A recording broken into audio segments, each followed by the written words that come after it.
Stop playing paper. A crumpled sheet slapped my face, the edge slicing my cheek. It stung. My eyes snapped open. A kerosene lamp flickered with a sickly yellow glow, illuminating faces completely twisted by greed. I knew this place. Before I could even process it, a shrill scream exploded into my ear. Are you deaf? Your father and I decided. You are signing this paper whether you like it or not. All our premium grain is going toward your brother's bride price. We are not tossing it down Linland's bottomless pit. If you want to save that doomed girl so badly, take her and get out. Su Hua stood with hands on her hips, spit flying from her mouth. Her stony face just radiated sheer contempt. A sledgehammer slammed into my skull. Shards of memory violently flooded back, crashing together until the picture formed. Winter of 1976. Northeast China. Shy village. The night our family split apart. My pupils instantly shrank. I had regressed. Thrown back to the one night I regretted for my entire life. Last time, on this exact same night, just to fund my brother's wedding, my parents kicked me and my dying sister out into the freezing street. 30 degrees below zero. She literally froze to death inside a cowshed that night, and me? Just to save my own miserable life, I knelt in the snow like a beaten dog and begged. I got nothing but kicks and endless mockery. Don't blame Mom and Dad, brother. Lin leaned against the doorframe, cracking sunflower seeds. He spat a shell and sneered. Xiaofeng's family will not agree to the marriage without those 3 big gifts. We have 0 savings. I will not get a wife, and the Lin family bloodline ends with me. Big sister's illness is just a massive waste of money. She should just die quickly. Do not be selfish and hold me back from carrying the family name. Your brother is right. Lin Deshan squatted in the corner smoking. He finally emptied his pipe and mumbled, "You are the oldest. You must step aside for him. Take this sack of potatoes. That old cowshed out west is yours. Sign it. Do not have potatoes. An abandoned shed. The total price for 2 lives." I stared at my 3 blood relatives. The fog completely vanished from my eyes, leaving behind a harsh, ancient coldness. Like 10,000-year-old ice. The cowardice and stupid loyalty from my past life instantly shattered. I let out a low, cold laugh. My voice was completely hoarse, carrying a stomach-churning coldness. To afford a bride for your second son. You are willing to send your daughter and oldest son to die. You call that yielding? Zhang Suhua froze. She clearly never expected the oldest son, who barely spoke a word, to actually talk back to her. She exploded in anger, jabbing a finger right in my face. Are you trying to rebel? He is your flesh and blood brother. Your sister is practically dead anyway. Her dying just saves us grain. That is her only contribution here. You cruel, ungrateful wolf. I raised you for absolutely nothing. Then from beneath a torn quilt on the bed, a violent coughing fit echoed through the room. A severely frail hand reached out, weakly grabbing my sleeve. Lin Lan looked completely pale, like wax. Her eyes were sunken deep. She was barely breathing. Yezi, do not fight them. I will go. I refuse to be a burden dragging you down. Just apologize to Mom and Dad. Watching my sister fade away, mere breaths from death, it felt like a giant hand crushed my heart. In my past life, she cared about this bloodthirsty family right up until her last breath. And she never even got a burial shroud. I flipped my hand and tightly gripped her freezing fingers. Then my gaze sliced through the 3 people standing before me. Where is this separation paper you mentioned? Bring it here. Dead silence choked the room. Genuinely shocked. Zhang Suhua and Lin just froze in place. Did you finally come to your senses? Lin reacted first. Smiling with obvious joy, he quickly shoved the crumpled paper toward me. Much better. Just sign it, brother, and that sack of potatoes is entirely yours. I snatched it. Without reading a word, I grabbed a pencil stub from the table and aggressively signed my name. The lead completely tore through the paper. I slammed the document onto the table, shaking the lamp violently. Starting today, Lin Lan and I have 0 ties to this household anymore. My voice was eerily, frighteningly calm. No hysteria. Just a blood-curdling resolve. We live, we age, we get sick, and we die totally on our own. When you all grow old, sick, and entirely helpless, do not come crawling to me. And whether my sister and I live or die, keep your fake tears to yourselves. Zhang Suhua snatched the paper and checked the signature. She smiled widely, as if throwing off a massive heavy burden. Fine, you said it yourself. The entire village can witness this. If you ever end up begging in the streets, do not approach my door. Tucking the document into her shirt, she pointed straight at the door. You signed it. Now get out of here. Do not let your bad luck ruin our good days. I stayed perfectly silent. Walking over, I scooped up my sister in her quilt. She weighed maybe 60 jin as I lifted her onto my back, so incredibly light. It actually made me tremble inside. Yizi, where are we going? She wept against my back, drowning in pure despair. Going home, I whispered back, my voice faint but fierce. Our home. I hoisted the potato sack with one hand, 30 jin. Every last scrap we owned. Grabbed my sister's hand. Walked toward the door. I stopped right there. turned away from that so-called home, away from those three who were already celebrating shedding their dead weight. I'm taking the potatoes. I glanced back, my eyes locked onto Linner, already reaching for the seeds to celebrate. A bitter smirk crept up my face. Second brother, since you want a wife so badly, I hope you get plenty of kids, grandkids, and a really long life. It should have sounded like a normal blessing. But with my freezing tone, it came out totally different, a curse. I didn't wait for a reaction. I kicked the door open and stepped right into the storm without looking back. The rotting wood squealed miserably on its hinges behind me. Inside, Linner shivered for absolutely no reason, dropping his seeds all over the floor. He asked his mother, why did Big Brother seem so weird tonight? That look gave me the creeps. He is just a coward. What's so weird about him? Jiang Shuai spat back in disgust. Playing tough to scare who exactly? Mark my words. Give it 3 days and he'll be kneeling at our door begging for food. I'll make him bow 100 times before he gets a bite. The wind howled like wailing ghosts. Asha village was cold enough to split solid rock tonight. I trudged through ankle-deep snow, the wind whipping my thin coat like a lash. But I did not feel cold at all. The burning rage in my chest and the crazy thrill of a second life actually made my blood boil. I was out, finally free from that man-eating swamp. No money, facing a totally unknown road. But I was far from those bloodsuckers now. Armed with decades of past life experience, I will build something real. Yizzy, put me down, the wind is way too strong and you're so weak. My sister trembled in my arms, her voice cracking. I told her to stop talking. Keep your mouth shut. Don't swallow any more cold air. I gritted my teeth and walked faster. The old cowshed on the west end sat right at the foot of the mountains. The production team abandoned it 10 years ago, leaving the walls completely exposed to the freezing wind. Half the roof tiles were caved in. Honestly, even a beggar would turn away. But tonight, this was our only shelter. I pushed the sagging door open, hit instantly by the stench of rotting straw. Pitch black inside. Only a faint snowy glow leaked through a hole that used to be a window. I carefully laid my sister on the crumbling dirt bed, feeling around for some dry grass to spread out underneath her. I wrapped our torn quilt tight around her. She coughed, sounding like she was about to hack up blood. My mind was just racing. We had no time left. Emphysema plus an infection in an era with 0 doctors or medicine that was a straight-up death sentence. No antibiotics. Barely any food. She wouldn't last the winter like this. All I had was 1 sack of potatoes, absolutely not enough to keep her alive. Just never happening. I clenched my fists until my nails dug right into my palms. Getting a second chance at life only to fail the one person I had left? Death would be a hell of a lot kinder. Money, medicine, and food. I'll have to snatch it all with my own 2 hands, fighting like a cornered beast. I shot to my feet. I stared through the shattered window toward the distant Changbai Mountains, crouching in the pitch black like some giant beast. You live near the mountain, you feed off the mountain. It was our only real way out, and right at that exact moment, a flat mechanical voice echoed deep inside my skull. Host's desperation, will to survive, and thirst for revenge detected. System activation conditions fully met. Supreme Clan lineage system is now binding. 10%, 50, 100. Binding complete.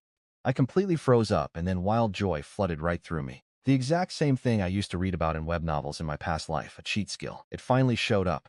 Beginner gift pack issued. Open it now. I took a deep breath, fighting down a totally excited shiver, and yelled in my head, open it. Congratulations, host. Beginner gift pack successfully unlocked. Reward 1 Grandmaster level hunting skill. Note, this counts as a legacy inheritance. You instantly master every cold weapon hunting style in human history. Jungle tracking, setting traps, bow, crossbow, and spear usage, all push straight to the peak of physical human talent. The mountains are your playground now. Reward 2 Perfect Physical Body Enhancement. Note your strength, speed, stamina, and senses scale multiple times past normal human limits. This body isn't dead weight anymore. It's your ultimate weapon.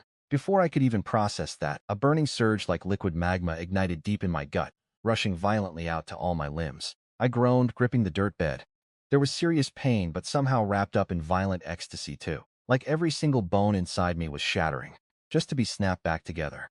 Muscle fibers shredding apart, then rebuilding. Muscles starved half to death for years actually started swelling up, pulling taut and thick like steel cables. My entire skeleton cracked and popped, sounding like beans frying in a hot skillet. A few seconds later, the tearing agony faded out, leaving behind raw power and crystal clear focus. I stood up real slow, felt light as a feather, bursting with wild coiled energy. I squeezed my fist, and a solid chunk of brick totally turned to dust right in my hand. This was real power. Back in my past life, no matter how much cash I stacked up, my failing body was my one constant regret. In the end, all I could do was lie in bed, gasping for my final breaths. Now I had the ultimate capital to survive this brutal era. I checked the system screen again. Host Lin Yi, age 20, physique 30, normal average is 10, skill Grandmaster Hunting maxed out, clan members 2, Lin Lan dying, clan assets completely wiped out. I opened the main quest First Bond. Description: a true powerhouse never stands alone. His clan must thrive too. Find a female partner rated 80 or higher, and complete your first intimate connection with her. Reward 1 random bronze chest plus 100 points. I checked the side quest First Pot of Gold. In this barren era, you are nothing without money. Acquire wealth exceeding 50 and within 24 hours. The reward? A basic first dimension space. Note that first intimate connection yields a massive bonus. Getting your partner pregnant guarantees a huge reward too. Making her happy grants extra points. Reading that side quest reward made my breath hitch. A personal space. A legendary cheat code for a nomad. It meant I could haul massive prey home completely unseen. No one could covet it, no chance of being accused of hoarding. I had to get it at any cost. As for that main quest, I pushed it aside for now. Women. Once I have enough cash and power, what woman could I not get? Right now, the only thing that actually mattered was saving a life. I looked back at my sister buried under ragged blankets. Her breathing was fading. A sickly flush covered her face. No more waiting. To the mountains. I dug through the old cabin until I found a mulberry wood bow I used to play with, plus a completely rusted meat cleaver. The bow was absolute garbage. Its string was just a few frayed hemp threads twisted loosely together. The quiver held exactly 3 arrows. Heads made of iron scraps I sharpened myself. The shafts were barely straight. Total junk. Yet the moment my hand closed around it, a bone-deep familiarity washed over me. Muscle memory gifted by that grandmaster skill. Even trash sings in a master's hands. I tore strips from my ruined clothes, wrapping them around the string for grip, then trimmed the fletching. Every motion flowed seamlessly, like I had done it 10,000 times. This works. Cleaver secured on my back, I grabbed the 3 arrows and gave my sister one last look. Hold on, Lin Lan. Tonight we eat meat. I swore it silently. Pushing the rotting door, I stepped into the blizzard. Shaha village lay dead silent in the night. Only a distant dog barking. I avoided the main road entirely, moving quietly across the wasteland behind the village, heading straight for the Chambol mountain ridge. Before entering the mountains in this weather was straight-up suicide. Blocked passes, starving beasts prowling for food. Even veteran hunters never dared enter the deep hills at night. But now my senses operated at 3 times a normal human. Pitch-black darkness looked like broad daylight. The roaring blizzard simply faded away, leaving behind countless tiny crystal-clear sounds. Voles tunneling beneath the snow. An owl fluttering over a distant treetop. Wind whispering through dead grass. That absolute control was intoxicating. I sprinted through knee-deep snow at a terrifying speed, making almost zero noise. 5 kilometers in just 20 minutes. And I reached Lao He Go, a ravine wedged between 2 peaks named for the dense, pitch-black timber growing in its endless shadow. I stopped, crouching behind an ancient pine tree, and steadied my breathing. I caught the scent. A pungent, beastly musk mixed with pine resin drifting on the freezing air.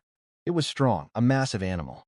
I narrowed my eyes, tracking the wind. About 100 meters ahead, thrashing in the bushes, was a massive black shape digging through the snow for roots or frozen fruit. A wild boar, no, a true boar king. Against the snow glare, its humpback looked just like a small hill. Black bristles standing up like steel needles. 2 cold white tusks gleaming under the moonlight. 300 jin, minimum. A hog this size has thick skin and thicker fat, crusted in pine pitch and frozen mud. Natural armor. Even a homemade rifle might not pierce that, let alone this broken stick of a bow I was holding. Missed the kill shot. And this enraged king could snap a tree as thick as a bull and tear a man into bloody shreds. My heart hammered. But not from fear, pure excitement. 300 jin at black market rates, 7 or 8 mao. This single boar was worth over 200 yuan. 200. A factory worker makes 20 yuan a month all year. This was unimaginable wealth. That money meant medicine for Lin Lan, winter grain for us, and so much beast had to die. I slowly knocked an arrow, but I held my fire. I waited for that single perfect opening. Boars have terrible eyesight, but incredibly sharp noses and ears. I stood downwind. My scent blew away from it. That was my advantage. But with only 3 arrows and a weak draw weight, I could only pierce one spot, the eye. One shot through the eyeball and straight to the brain. I stood perfectly still, snow melting on my eyelashes. The boar king suspected nothing, sniffing the ground as it lumbered closer. 80 meters, 50, then 30. The foul stench grew strong enough to actually make me gag. I could clearly see icicles hanging from its coarse hair now. The second it turned its head, exposing its profile, I moved. Relaxed muscles snapped taut instantly. My whole body became a fully drawn bow. Draw, aim, release. All of it happened in 1/10 of a second, faster than the eye could track. The string snapped in the silent woods, and the rusted iron arrow carved a deadly straight line through the blizzard, screaming right for the boar king's right eye. Grandmaster technique, the finishing blow. A wet thud shattered the silence like a blade tearing leather. The arrow sank deep into its eye socket. The boar king shrieked. It wasn't a pig's scream. It was a howling train whistle. Let us just say the monster absolutely refused to fall. Its massive body thrashed around wildly, violently shaking its head to dislodge the arrow. That remaining eye turned pitch red, locking right onto me from 30 meters away. This human just blinded me.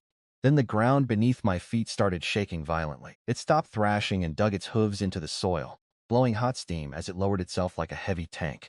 My pupils shrank. It wanted to finish this. A deadly charge from a 300 gin boar would force a fully grown black bear to back down. Should I run? That thought lasted a fraction of a second before I killed it. I absolutely could not run. My sister was waiting for her lifeline, and this monster was my only hope of paying for it. If I die, she dies. In a split second, the Grandmaster's skill kicked in, and my mind turned into absolute solid ice. I scanned the ground. Ancient pine trees on the left, gentle snowy slope on the right. Perfect. Just as I spotted the opening, the boar king charged, a dark blur wrapped in flying stuff, rushing me with a speed completely illogical for its massive size. Its foul wind hit me from meters away. I did not retreat. I took a deep breath and stepped forward. The broken bow lay in the snow. My hand held a rusty cleaver, 30 meters 2010. Those sharp tusks were right over me. I could clearly see the bloodshot madness in its one good eye. Right before beast and human collided, I twisted hard to the left. My fully enhanced body showcased perfect speed and balance. I slipped past its sandpaper skin by a single hair, just like a leaf caught in the wind.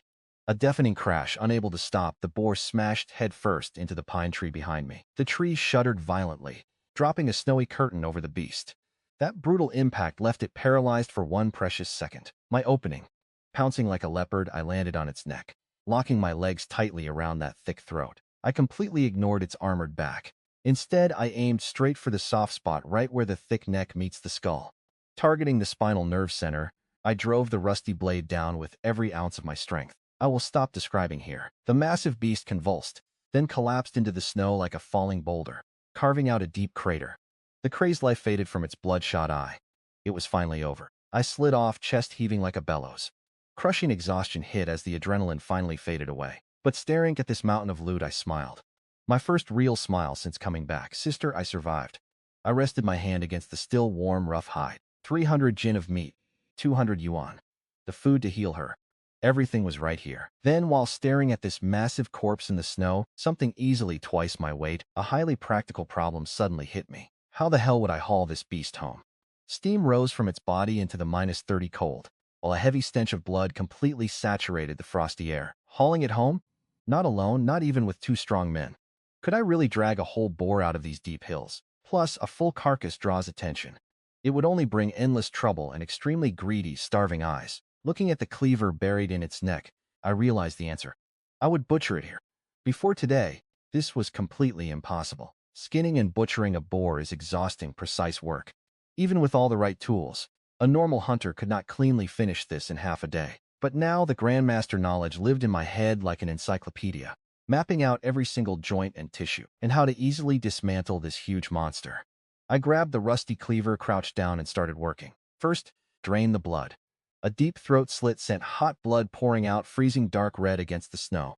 Completely bleeding it dry is what preserves the meat and keeps it fresh. Next, skinning. The hardest step, tough hide fused to fat. But in my grip, that rusty cleaver became a scalpel, peeling hide from meat with absolute precision. 12 minutes later, an entire pelt the size of a mattress lay spread across the clean snow. Clean, unhurried art. Next was gutting and removing the organs. Heart, liver, lungs, excellent cuts for my sister's quick recovery. The intestines were a true delicacy. I scrubbed them with snow and carefully placed them in a corner of the pelt. Then the meat itself. Foreleg, rump, tenderloin, belly, zero thinking required. Muscle memory guided the blade along the bones. Every cut was ruler straight. Within an hour, the terrifying boar king was just a neatly organized pile of fresh parts. I picked the tenderest meat and liver, wrapping them in cloth for my sister's soup tonight. The rest was my starting capital for real wealth. I ripped the lining from my old coat, grabbed a sturdy vine, and securely tied the meat into separate heavy bundles. The snow lightened up. The horizon was turning a pale fish belly white. I had to get back before the village woke up. Taking a breath, I let the enhanced strength surge through my veins. I strapped the massive hide and organs onto my back. Then, wrapping vines around 2 heavy loads of hind leg meat, easily topping 150 jin, I lifted them up. Right up. A crushing weight that would easily snap a grown man. Yet I barely sank into the snow. My footing was totally solid. Pelt on my back, over 100 jin of meat dragging behind me, I finally set off towards Xiao. Right before dawn, a ghost moved through the white wasteland, soaked in blood and shredded clothes, dragging an absolute mountain of meat through deep snow. I knew perfectly well bringing this into that dead village would spark a massive storm. Those who mocked me and threw me into the freezing cold, their reactions were going to be priceless. The first to spot me was the village gossip Wang Mazi, stepping outside to empty her chamber pot. Standing by her gate, she looked up and saw a tall shadow approaching through the snow, dragging a bloody, terrifying mound straight toward the village. Good Lord! The pot slipped and shattered. She rubbed her eyes in utter disbelief, squinted hard, and just stood there frozen. Wasn't that the ousted Lin family boy? And right behind him a truly massive skinned wild boar. The Lin kid killed a giant mountain boar. Her scream completely shattered the morning quiet. Dogs started barking, doors groaned open, and sleepy villagers poked their heads out, pretty mad at whoever just interrupted their sleep. But tracking her trembling finger, every ounce of sleep instantly vanished. I walked down the road, step by step, chest exposed beneath a thin, shredded shirt, tense muscles gleaming bronze. Coated in frost and dried blood, I looked like some kind of demon fresh out of hell. Right behind me, lashed with vines, was the massive carcass, bright white fat, red meat, and unbelievably huge frame. Its intact pelt draped over it like a giant blanket. A perfect picture of raw brutality and ridiculous wealth. Good Lord, that thing had to weigh at least 300 jin. An old hunter whispered, 300? Look at that frame. That is easily 400 jin. Did he drag it alone? Tossed out yesterday, returns filthy rich today. The crowd erupted. Shock, deep envy, and bitter malice mixed perfectly on their faces. In an era where a simple meat ration was worth more than human life, that carcass was basically a walking gold mine. Still, I did not bother looking at a single one of them.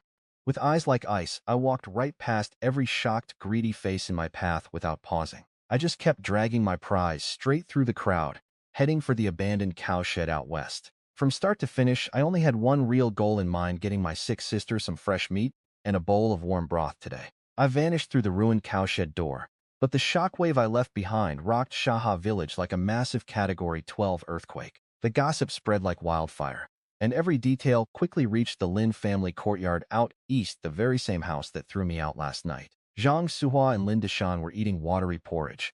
Hearing the neighbor's wild story, they both dropped their bowls in pure shock. Liner leaped up, his face twisted in pure greed and disbelief. A 400 jin wild boar, worth 200 yuan? That completely useless loser they bought with a miserable sack of potatoes was suddenly the richest guy in the village. Zhang Suhua's plump face scrunched up in bitter envy and deep regret. Her narrow eyes practically glinted with wicked greed. No, he has Lin family blood. He killed it, which means that meat belongs to us. Come on, we are going to get it. We are taking at least half of that meat. Meanwhile, back in the cowshed, a raging fire was finally blazing inside the ruined stove. A cracked clay pot bubbled over the flames.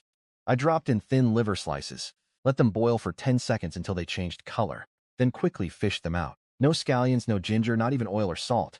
Just the rich, intense aroma of fresh meat. In times when meat is scarce, that scent tugs the soul harder than any fancy feast. And that glorious smell finally woke up Lin Lan. She forced her heavy eyes open, her cloudy gaze locking onto the bowl in my hands. My sister was finally awake. I gently blew on the broth, propping her against my chest. Eat this while it is still hot. It will build your strength back up. She stared at the food, swallowing hard. But the tears fell first. Yezi. This meat, where did you get it? Her voice shook with fear. Please say you did not steal it. Hunted it in the mountains. I quickly cut her off, bringing a piece of liver to her lips. A 300 jin boar king. From now on, we eat fresh meat for every single meal. Open up. Mechanically, she parted her lips. The tender liver and that long-forgotten rich warmth just exploded across her tongue. She chewed, sobbing uncontrollably, heavy tears dropping straight into the wooden bowl. This was life-saving meat, a meal her brother had practically bet his life to secure. I didn't bother offering empty words of comfort. I just kept feeding her, spoon after spoon. Once she finished the broth, a faint flush returned to her paper-white face, and her ragged breathing finally steadied. Get some sleep, I murmured, gently tucking the quilt around her frame. When you wake up, we will have an even better meal. Exhausted and finally full, she drifted off almost instantly, breathing softly. Watching her peaceful, sleeping face, the intense anxiety that gripped me all night finally started to fade. Then I looked back at the mountain of meat in the corner. Incredible wealth, but also a magnet for trouble. Before I could even decide what to do, a violent kick blasted the rotting door. Open up! Lin Yi, you damn brat, open this door right now. Jiang Suhua's piercing shriek shattered the quiet air. Lin Lan jolted awake in absolute panic, curling into a tight ball, pure bone-chilling terror flooding her eyes. I frowned, gently patting her shoulder. Do not be scared. I stood and marched straight for the door. Barely pulled the wooden latch before the planks were violently shoved open. Jiang Suhua barged in first. Lin Dashan followed, puffing heavily on his pipe, while Liner craned his neck eagerly from the back of the pack. All three of them. 3 starving wolves drawn right to the scent of fresh blood. Jiang Suhua did not even glance at me nor her dying daughter. Instead, her eyes locked onto that massive mountain of red and white pork stacked in the corner. I could actually hear her loud, greedy gulp. Good heavens, she gasped, her broad face flushed with a drunken thrill. That is all pure, solid meat. Look at all this meat. Liner rushed the massive hide, reaching out. You struck gold. This skin alone brings dozens of yuan. Get your dirty hands off it. His hand froze mid-air. He turned only to meet my dead, freezing stare. For some reason, the brother he used to beat and curse at will suddenly sent genuine shivers right down his spine. He snatched his hand back. You looking for something? I stood tall blocking the meat, watching the 3 of them with absolute ice. Jiang Suhua processed this. Her sharp eyes flared, that vicious temper snapping as she planted hands on her hips, spitting venom. Excuse me? I am your mother. Can't I visit my own son? You heartless brat, killing a massive wild boar and not even bringing it home. I have to haul it myself? Am I worth absolutely nothing, you? Mother, a faint mocking smirk crept across my face. That separation paper you forced me to sign last night? Did you forget it already? This place is my own home. Your house has nothing to do with me. She choked up, waving her hand with arrogant dismissal. I only said that in anger. Separated or not, blood is thicker than water. I gave birth to you. Split up or not, what is yours belongs to me. She greedily pointed at the meat. Listen closely, here is the deal. Your father and I will not take much. Keep 100 jin. That is plenty to feed that sick girl, Lin Lan. Your brother will carry the rest home. Yeah, she is completely right. Liner nodded eagerly, eyes gleaming. Look at this dump, brother. Wind blows through and rats will definitely eat the meat. Dad and I will hold on to it. Once sold, we will save the cash for your future bride's dowry. We are making a mattress from the hide for your brother. His back aches in the cold. Jiang Suhua added this with absolute, shameless entitlement. I stared at them, at those impossibly ugly faces. This was my family. In my past life, this so-called blood tie shackled me forever. They worked me like a mule, leaving me to die utterly alone. Even after coming back to life, seeing this sheer audacity again makes me sick. You done talking? I asked. Linda Shan tapped his pipe, finally adopting his stern patriarch tone. Eldest son, listen to your mother. You cannot guard all this meat yourself. There are too many jealous eyes around. Bring it home. I will watch it. We are family. Who would rob you? Family. I chewed on that word, then burst out laughing. Yesterday, when you forced my dying sister and me onto the street, why weren't we family then? When you handed me a rotten sack of potatoes to survive on, why were we not family then? I stepped forward. The stench of blood radiating off me made Lin Dashan flinch back. Now that I have meat and money, we are suddenly family again. Lin Dashan, Jiang Suhua. How can 2 people be so completely shameless? I spat out every single word, the room's air freezing solid around us. Was this really Lin Yi? The cowardly, obedient eldest son who took beatings in dead silence. You dare rebel against us? Jiang Suhua lunged forward. Her face turned deep purple with rage, raising her hand to slap me just like always. You little animal, raising your voice at us. I will beat you to death, you ungrateful wretch. Her hand swung down with that same old cruelty. Normally I would just take the hit, but not today. Smack, the slap never landed. An iron grip clamped onto her wrist instead. Staring blankly, I crushed down with all my strength. Ah, my hand is snapping. She squealed exactly like a dying pig, practically collapsing. Old man Liner, do something. This psycho is killing his own mother. Both men visibly paled. They traded nervous glances, then lunged. Let us see who actually dares to step up. I shoved her 200 jin frame back, sending her crashing down like a sandbag. Then I reached down, grabbed the butcher cleaver beside the meat. Crusty with dark red blood, the sharp edge glinted in the shadows. Their advancing footsteps instantly froze. I gripped the heavy steel, staring them down like livestock waiting for the slaughter. That contract was clear. We go our separate ways. Wiping dried blood off the blade with my thumb, I spoke softly. The sheer cold of my voice chilled them to the bone. I risked my life for this meat. Anyone trying to take it pays with theirs. I locked eyes with Jiang Suhua, who was gearing up for a tantrum, and flashed a vicious smirk. This blade only knows blood. It does not care whose face it cuts. Pure killer intent radiated off me, the kind only a real hunter possesses. Her screeching choked off like a strangled duck. Staring into my dead eyes and the rusty cleaver, Every single curse simply died right in her throat. Lin cowered behind Lindishan, legs violently shaking. Lindishan turned pale gray, his lips quivering, entirely too terrified to take a single step forward. Nothing but crackling fire and their heavy breathing filled the hut. Yet, this was just the beginning. The thick stench of blood and rust absolutely suffocated them. Slumped on the floor, Jiangsuo felt the cold biting her bones, nothing compared to the swinging cleaver. She opened her mouth, but her nasty tricks withered under my unblinking gaze. You really dare? Lin Dashan finally choked out. His voice was trembling wildly like a dead leaf. He screamed he was my father. How dare I rebel, father? I laughed, flicking my wrist. Ice cold. The cleaver whistled down, burying itself into the frozen dirt an inch from his toes. 3 fingers deep, the handle violently trembling. He shrieked and jumped back, tripping on the threshold. He landed flat on his back, looking pathetic. I said it suited him. I pulled the blade, wiping dirt off my boot. I told him ice cold last night, throwing me and my sister into the blizzard to slowly die. That ended our father and son bond forever. Now you want meat? Too late, get out. That word cracked like thunder, terrifying Lin right to the brink of collapse. He scrambled to drag his parents off the dirt. The 3 of them leaned on each other, stumbling away exactly like beaten dogs. But once they crossed the doorway, the biting wind seemed to breathe that nasty spirit right back into Jiang Xiaoya. Seeing dozens of villagers gathering around to watch, she found her footing, plopped hard into the snow, slapped her thighs, and started wailing. She shrieked there was no justice left, that a son was murdering his parents, begging everyone to look at this ruthless, ungrateful wolf. He gets meat, disowns his mother and father, and pulls a knife on us. Tears and snot covered her face, echoing loudly in the quiet morning. The villagers pointed and whispered. Some pitied, some gloated, while most watched me with shifting, unpredictable eyes. Back then, respecting your parents was absolute law. A son raising a weapon against his parents was an act that demanded a lifetime of damnation. I just stood at the door watching this cheap theater. I knew if I didn't crush this now, the flies would keep swarming.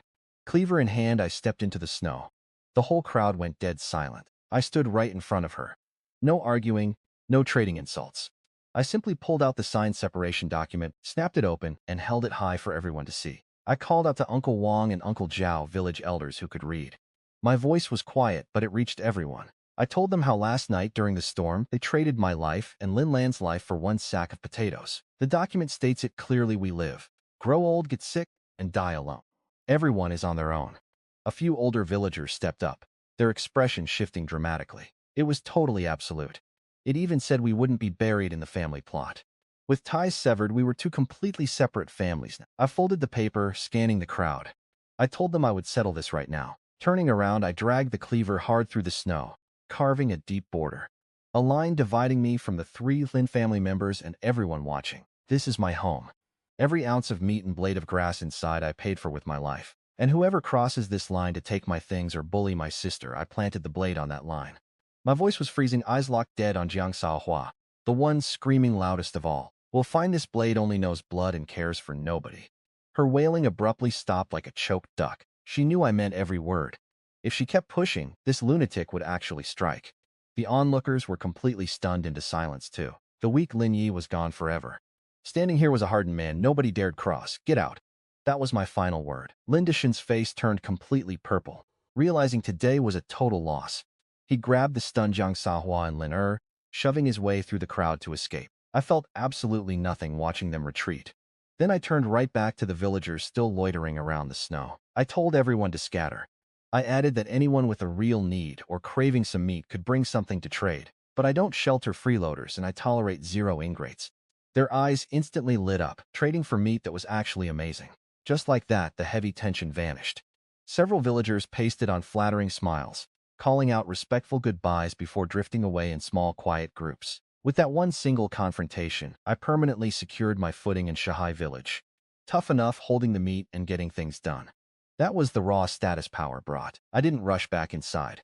Under an old locust tree nearby, my eyes caught a woman in a faded blue-flowered coat.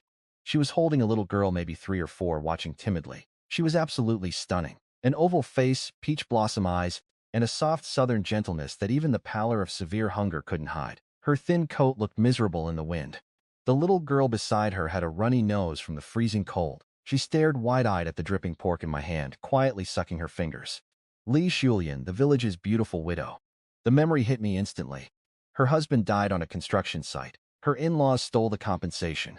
kicking her out to a ruined thatched hut by the cowshed, leaving her to survive alone with her daughter. In my past life, the day after Lin Lan died, I'd collapsed from starvation right in the snow. This woman secretly pressed half a black bun into my hand, dragging me back from the jaws of death. Later on, crushed by village gossip and her in-laws' torment, she threw herself into the river one night. That half a bun stayed carved into my memory for my entire life. Looking into her trembling eyes, something shifted deep inside me. My very first bonding quest required a rating of 80 or more. Despite all her utter exhaustion and frailty, the gentle kindness inside her completely smashed past that number. And right now, she was in desperate trouble. I glanced at the pork belly in my hands, sliced off a good portion, and walked steadily toward the locust tree. Li Xiaoyan panicked when she saw this terrifying man approaching. Pulling her daughter behind her, she lowered her head to leave. I called out, "Sister Li." I stopped her. My voice wasn't cold this time, it held a quiet softness. She froze, looking up in fear. She asked if something was wrong, Brother Lin. I stepped closer and held out the meat without another word. "Take it." She stood totally paralyzed. The deep red meat and thick white fat swayed right in front of her. Her daughter Yair locked eyes on it, gulped hard, and yelled, "Meat." Li Shuying frantically waved her hands. "No, I cannot. It is way too expensive. I really cannot take this." Back then, a few jin of meat was literally a life-saving gift. I told her, "Sister Li, just take it for Yair." Giving her zero chance to refuse, I shoved it right into her broken foraging basket, with a tone that left no room for debate. "You helped me once when my sister was terribly sick. Lin Yi never forgets a favor. Take it, I have plenty." I stared at her rough, work-reddened hands, and at her frightened, water-clear eyes. I thought to myself, in this lifetime, as long as I have strength, you will never walk that dark path again. She gripped the basket in shock, watching me walk away. I stood tall like a solid mountain in the snow, ready to shield them from the storm. An unfamiliar warmth finally washed over the long, barren wasteland of her heavy heart. She completely missed the small, beady, triangular eyes, watching this entire scene unfold from behind a nearby corner. Wang Mazi stretched her shrunken neck, a toxic smirk twisting her heavily scarred face. She clicked her tongue, ditching his folks to chase the pretty widow. "Lin Yi? Oh, Lin Yi, you are completely in my clutches this time." Her face twisted with sick excitement, catching a scent far better than meat, a vicious rumor just starting to brew. Li Shuying carried the broken basket home like it was a fragile jade Buddha. Her racing heart did not finally settle down until she locked the patched wooden door behind her. 5 or 6 jin of premium pork belly, stacked with 3 layers and fat 2 fingers thick. In a year where even holiday dumplings were a pipe dream, this meat shined brighter than gold. "Mom, meat!" Yaya wobbled over, gripping the basket's edge. She sniffed hard, drool slipping from her mouth. Just seeing her daughter's wide, starving eyes made Li Shuing burst into tears all over again. Since her husband died and forced them into this ruined shack, they had not tasted any meat. They never ate a full meal. Her mother-in-law came constantly to curse her as a jinx, while shady drifters tapped her window late at night. More than once, she pictured a rope dangling from the ceiling beam. Yet today, Lin Yi, despised by the whole village, just kicked out of his home, gave them a real shot at survival. His tall figure was permanently branded into her heart like hot iron. She whispered, "Mom will cook this right now." Wiping her eyes, she started the fire. Unwilling to waste it, she carved off fat for precious oil, then stewed lean meat with field cabbage to make a perfectly rich pot of broth. That long-lost aroma filled the freezing shack. Yaya took huge bites from a cracked bowl. She hissed from the burning heat, completely unwilling to spit out a single morsel. "Slow down, nobody is taking it." Li Shuying stroked the girl's dry hair, leaving her own chopsticks untouched. She gazed toward the cowshed, her eyes overflowing with gentle warmth. Back in the cowshed, I had no clue the widow was thinking about Brother Lin. I was still busy butchering the wild boar carcass. Getting kicked out by my father never changed the truth of Lin Deshan's words. Keeping this much meat in a ruined shed was unsafe. Blood would draw wild beasts and the greedy, two-legged monsters inside our own village. Then the robotic system voice chimed again, ding. Host possesses goods amounting to 3 jin of wild boar exceeding a value of 50 yuan. Side quest first pot of gold is now complete.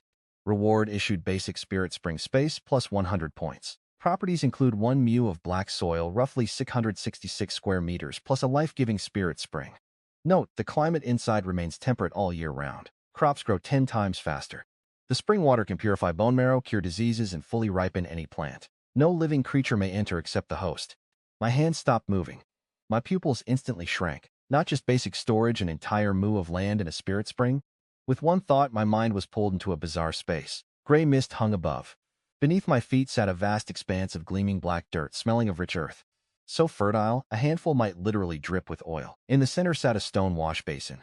Its crystal clear water glowed with a faint blue aura, looking incredibly crisp and sweet even from afar. The spirit spring?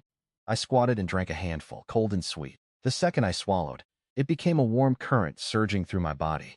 My sleepless exhaustion and the aching pain from battling the boar vanished in a single breath. My mind felt sharper than ever. My vision and hearing spiked to a new level. Incredible, a bright spark ignited in my eyes. Not just a basic space ace, an endless mountain of gold. 10 times faster growth. Plant ginseng or Lin Yi here, and 1 year equals a decade outside. And the water. I instantly thought of my sister, barely clinging to life. If this purifies marrow and cures diseases, could it save her? Even without an instant cure, it could sustain her breathing and repair her body over time. Taking a deep breath, I fought down my overwhelming joy and left the space. I aimed my thoughts straight at the butchered meat. A quick flash, and hundreds of jin of meat vanished, reappearing on the black soil. In that temperate climate, it was a natural icebox. Nothing would ever rot. With an advantage like this, how could I not reach the very top? I took my sister's cracked bowl, quietly pulled some spring water from my private space, mixed it with warm water, and headed straight to the kang. Drink up, sister. I gently lifted her up and fed her the water myself. She took a few frantic sips. Her knitted brows relaxed, and a faint color returned to her pale cheeks. She said the water tasted incredibly sweet. She whispered the words, her breathing slowing to a deep, steady rhythm before she fell asleep. Half the crushing weight on my chest vanished. System alert. The host has formed an initial emotional bond with a high-tier female Li Xiaoya rating 88. Affection increased to 30. Gratitude. First bond mission unlocked. Pursue Li Xiaoya. A new side quest just dropped. Rise of a medical tycoon. Description with a spiritual field. Why grow potatoes? Within 3 days, find at least one rare medicinal herb and bring it into your space. Reward, basic herb identification skill, plus 50 points. I raised my brow. Growing herbs suited me perfectly. If there was one thing the Changbai Mountains had plenty of, it was wild mountain ginseng. With that herb skill, the 10 times growth speed in my space, and the effects of the spring water, getting filthy rich was only a matter of time. And as for Li Xiaoyan, there was absolutely no rush. Over by the old well at the village entrance, Sha Village's ultimate gossip hub, 5 or 6 women had gathered in the bitter cold, washing clothes and chatting endlessly. Hey, I heard eldest Lin killed a wild boar weighing hundreds of jin last night. And he already kicked out old Lin and his wife. Even pulled a knife on them. That guy Lin Yi always seemed so honest, but turns out he is actually ruthless. Wang Mazi walked up carrying an empty basket. A sly, mysterious smirk crept across her pockmarked face, like she was holding some earth-shattering secret. Oh please, that is old news. I just saw something way juicier with my own 2 eyes. She dropped her basket, narrowed her beady eyes, and dropped her voice into a dramatic whisper. I literally just saw that brute Lin Yi carrying a massive slab of pork belly, 5 or 16 at least, heading straight into the little widow's shack on the west end. What? Someone gasped. You mean Li Xiaoyan? Who else but that little vixen? Wang Mazi spat in absolute disgust. Just think about it. Lin Yi just threw his parents out. He didn't give his own father a single bite, but turns around and hands the widow 5 or 16. What kind of relationship is that? You think that is decent? She clapped her hands, totally fired up. I am telling you, those two have been fooling around for a while. That widow probably pushed him to split up his family. It was like pouring cold water into boiling oil. Back then, hooking up with a ruined woman was a death sentence. No way that actually happened. One young wife muttered that Li Xiaoyan seemed pretty honest. Honest? Wang Mazi scoffed, her eyes practically dripping venom. You can see a person's face, but never their heart. Look at those peach blossom eyes. She is a total seductress. She plays the poor victim, but behind closed doors, who knows what happens? Why else would that brute disown his parents for her? The logic was full of holes. But with the gossip flowing so hot, it suddenly sounded perfectly reasonable. Jealousy is the absolute best kindling.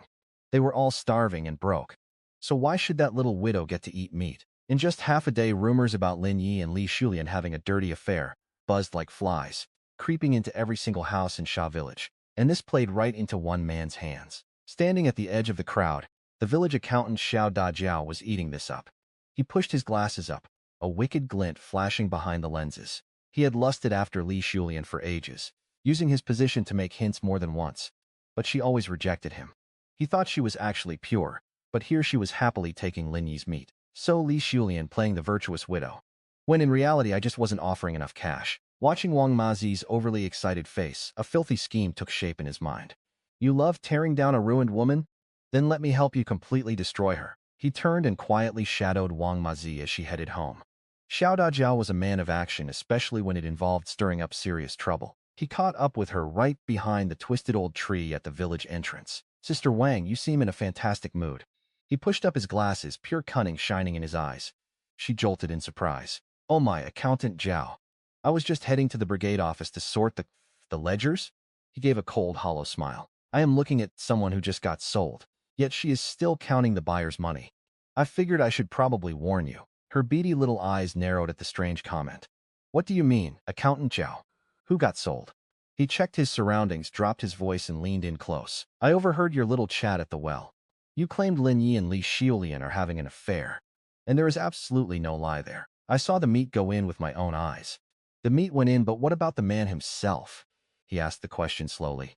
Haven't you wondered about that? Lin Yi was always just a quiet fool.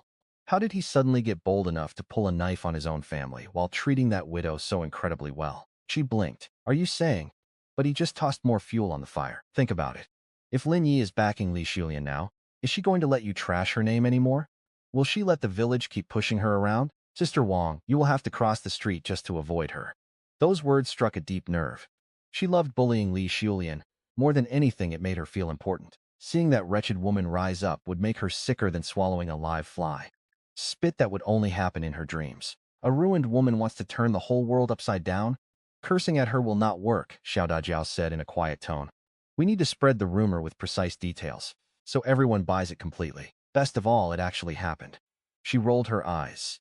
Catching his hint, she stepped closer with a wicked smirk. Accountant Zhao, you really are a quick-witted man. Tell me how. Ruin those two dogs, and I will do whatever you ask. He nodded with satisfaction, pulled out a crumpled cigarette, handed it over, and whispered low in her ear. The howling wind masked their dark scheme. Her eyes sparked as she listened, and she slapped her thigh in excitement. Genius, Accountant Zhao. This plan works. Won't Li Xiaoyan drown in a pig cage? Then Lin Yi's pork stash gets confiscated.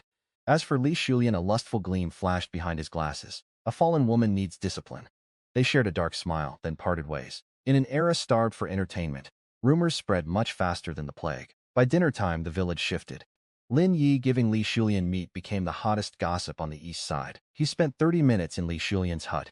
Out west, someone claimed they heard strange noises from her place. Reaching the cowshed, the story changed. Lin Yi supposedly dumped his parents just to take Li Xiaoyan as his mistress. Seemingly honest villagers turned into moral guardians, gathering under the eaves in clusters. Smoking pipes, they described the affair using pure filth, spitting as if they saw it themselves. Inside the hut, Li Xiaoyan held her daughter shivering in a cold corner. Vile curses seemed woven into the wind. Earlier at the well, previously polite women turned away, spitting hard on the ground and cursing her viciously. Shameless.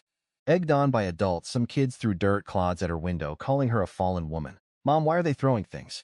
Yaya cried, burying her face in her lap. She covered the girl's ears, crying. She did nothing wrong, just accepted a life-saving piece of meat. Why so much hate for a widow and child?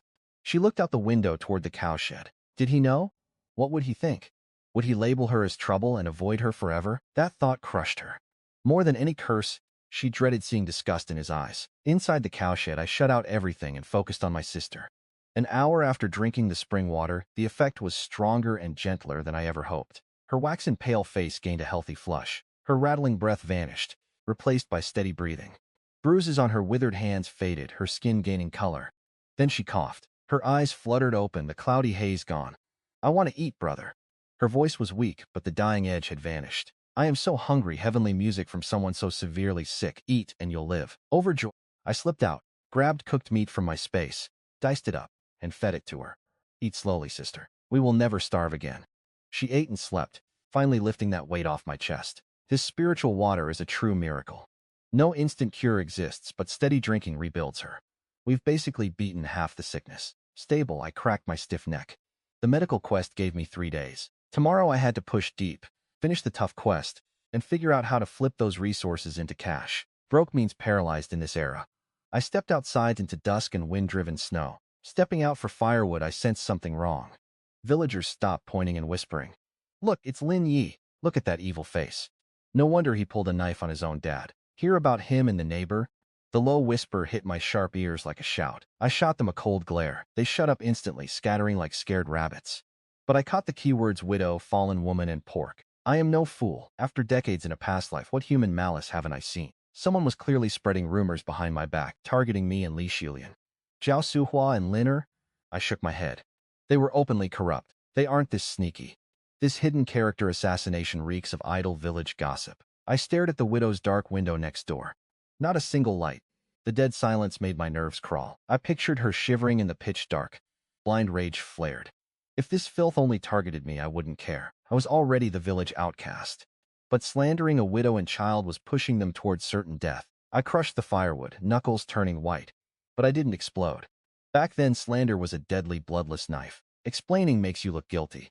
Violence just proves your shame. To break this cycle, you must catch them red-handed. Someone wanted a fun show. I would give them a massive spectacle so big they would regret being born. Took a deep breath, swallowed my anger, hauled the firewood back inside and slammed the door. From a dark corner, Gao Dazhu watched with a cold smirk. He whispered, "Hold it in. Let us see for how long." He crushed his cigarette underfoot and spoke coldly to the darkness behind him. "Go tell Wang Mazi to start the rumors tonight. By tomorrow, this whole village needs to know Lin Yi is just a massive lovesick fool." "Understood, Brother Gao, just watch." A sly shadow slipped away from the darkness. Village drifter Li Tusheng chuckled wickedly, vanishing into the night. Back at the brigade office, tobacco smoke hung as thick as a brick kiln. Fly specks covered the dim lamp. Even its light looked incredibly pale and murky. Behind a peeling old desk sat Gao Dazhu, his cigarette burning down to his fingers. The long ash hadn't dropped. He narrowed his eyes at the two figures across the thick smoke. One was drifter Li Tusheng, newly escaped from the cold. The other was Wang Mazi, still cracking seeds between her teeth. Li Tusheng fawned Brother Gao. "The word is out." His thieving eyes slid right toward the cigarette pack resting on the desk. "The whole village is chewing over this ugly story now. I just walked past Shen Danyu's place. Even the city kids are talking." Gao Dazhu tossed him the rest of the pack, a cold hint of a smile on his lips. Talk alone isn't enough. He tapped his knuckle on the desk. "Catch the thief with the loot. Catch the cheaters red-handed. Without hard proof, it is just slander. Lin Yi has a knife now, and he is pretty reckless. Push him too hard, and he fights to the death. We need to leave him completely powerless, destroy him without mercy." Wang Mazi spat a seed shell, leaning halfway over the desk. "Accountant Gao, stop dragging this out. How are we doing this? The kid guards his food like a vicious dog right now. Who dares get close to that cowshed?" Gao Dazhu replied, "Nobody gets close." He pushed up his glasses, eyes looking like a snake behind the lenses. "We make him come to us instead." He motioned them closer. All three heads huddled in secret under the dim lamplight. Late tonight, right after the quiet hour. He dropped his voice like chanting a death curse. "Li Tusheng, you are fast on your feet. Crouch under the widow's back window. Once everything goes completely still, throw stones. Act like a ghost and scare that little girl. She is a massive coward. She will definitely cry." Tusheng grinned, flashing yellow teeth, scaring a kid. "I am good at that." "And then what?" Gao Dazhu sneered. "Li Yin is exactly that type. The kid screams and she completely panics. This is your big moment, Sister Wang. Hide well in the dark. Perfectly mimic that little girl's voice. Scream for help, scream about a fire, scream she is dying. Make it pathetic and make it loud. Loud enough for Lin Yi to hear it over in the cowshed." Wang Mazi's eyes went wide, slapping her thigh. Brilliant. He gave the widow some meat. His mind is still hooked on her. The second he hears that, he will come running. And the second he sets foot in that room, Gao Dazhu crushed his cigarette. Sparks flying over his fingertips without a flinch. Li Tusheng locked the door tight from the outside. "Sister Wang, you scream at the top of your lungs and wake this entire village." Say Lin Yi climbed the widow's wall at midnight to force himself on her. In this era, a morals charge is an execution bullet. That cruel cold in his voice sank right to the bone. Trap him in that room. A lone man, a widow, pitch-black night, and her rotting wooden door. Call it rape, and it is rape. Who would even believe he went to save someone? Even if he lives, he rots in a tiny cell until his hair goes completely gray. Those few hundred jin of smuggled pork will be confiscated. There will be. Their eyes lit up like that prime pork was already on their table. Absolute genius. Truly a brilliant move. Li Tusheng gave a thumbs up. Brother Gao, only an educated man could do this. Brutal, this buries Lin Yi forever. He brought this on himself. Doesn't know when he's lucky. Gao Dachu stood, fixed his collar, and slipped his fake righteous mask right back on. And as for that cheap woman, Li Shulian, once Lin Yi gets locked up, let's see who she begs for help in this village. The cold wind rattled the cracked office window. A vicious web meant to ruin a man hung completely finished in the pitch-black night, just waiting for the prey to step right in. Over in the cowshed, I had absolutely no idea a grave had already been dug for me. I sat by the fire, slowly dragging my cleaver across the whetstone. The harsh, steady scraping echoed loudly in the dead of night. The edge gleamed brighter with every single pass. Linlan was fast asleep. Her steady breathing usually calmed my heart, But tonight I just could not sleep. Anxiety settled inside me like that heavy pressure right before a storm hits. Every hair on my body stood up from the sheer tension. This was my Grandmaster instinct kicking in, that eerie feeling of being hunted by some vicious beast out in the deep mountains. Someone was plotting against me, planning something deadly, but who? I stopped scraping and tested the razor edge of the blade against my thumb, sharp enough to slice a hair blown across it. I looked up into the pitch-black void just outside the broken window frame. The whole village was suspiciously quiet. Graveyard quiet. It threw me right back to my past life. A freezing winter night exactly like this one. The night Li Xiaoya drowned herself in the river. The villagers pointed fingers, calling me a cursed jinx. And I finally fled this damn place in utter, crushing despair. I am not letting that tragedy repeat itself this time. I sheathed the heavy blade and moved silently right over to the window. The hut next door was totally dark. Mother and daughter had to be asleep. I really hoped I was just jumping at shadows. I muttered to myself, but I kept my guard up. Shoved the cleaver right under my pillow and lay down fully clothed. My body rested perfectly still, but my mind stayed tight as a bowstring, tracking every single rustle in the grass outside. The night darkened. The village dogs went dead silent. The moon vanished behind thick clouds, plunging Shaha village into pitch black. You could not even see your own hand. Through that dead silence, creeping shadows hugged the walls like filthy rats, sneaking their way toward the western edge. Right toward Li Shulian's isolated little hut. Li Tusan crouched under her back window, gripping a heavy rock, his breath puffing into white smoke. He glanced at Wang Mazi hiding behind a haystack. She immediately gave him the signal to go. He grinned, teeth glowing in the dark, then smashed the rock against the newspaper-patched window. A dull thud, but it echoed like thunder in that dead silence. He squeezed his throat, letting out a wail like a vengeful ghost hunting for a soul. Inside, Li Xiaolian jerked awake, clutching her daughter. Little Yaya went completely stiff before bursting into a heartbreaking, terrified wail. "Mommy, a ghost, a ghost!" That scream was the spark hitting the fuse. The trap was officially sprung. The heavy rock tore right through the fragile window paper, landing on the edge of their warm stone bed. Cold wind and thick snow immediately blasted inside. Terrified, Li Shulian pulled Yaya to her chest and scrambled into the corner. "Who is there?" she shrieked, her trembling voice choked with tears. No answer. Just the freezing wind moaning through the broken gap like a choir of ghosts. Then a hard chunk of frozen dirt flew inside, smacking her shoulder. "Mommy, I am scared." The 3-year-old had never faced anything so utterly terrifying. Her tiny face paled as she shrieked. A sharp, pitiful wail piercing the dead night, scraping the ear like a rusty nail on glass. But that horrific scream was exactly what the lurkers outside wanted. In the pitch dark, Wang Mazi felt her greasy cheeks tremble with ugly, twisted excitement. This was her cue. She cleared her throat, aiming her harsh, broken voice straight toward my cowshed in a twisted, dramatic scream. "Oh my God, somebody come quickly. A murder is happening here." Yaya is seizing. Her eyes are rolling back. This widow and her child are dying inside. She poured on the fake pity, playing the role of the most concerned neighbor alive. She just kept shrieking, "Shu Lian, do not scare your aunt." Why did the child go quiet? "Help, someone help us quickly." Mid-wail, she shot a quick look at Li Tusan by the wall. He instantly caught the signal. He scurried over half-bent, gripping a coil of thick hemp rope. Moving right beside that broken wooden door, he pressed his back to the wall and held his breath, just waiting for his target to come rushing in. The exact second a foot crossed that threshold, he would slam the door shut and tie the handle tight, trapped like a turtle in a jar. Back in the cowshed, my eyes had snapped open the exact second that rock hit their bed. I did not move an inch, just listened. My Grandmaster skills gave me way more than killer instincts. They gave me a razor-sharp sense for danger. Then came Yaya crying. Right on cue, Wang Mazi started screaming about seizures. I sat up, a cold smile forming. Yaya was screaming with way too much breath.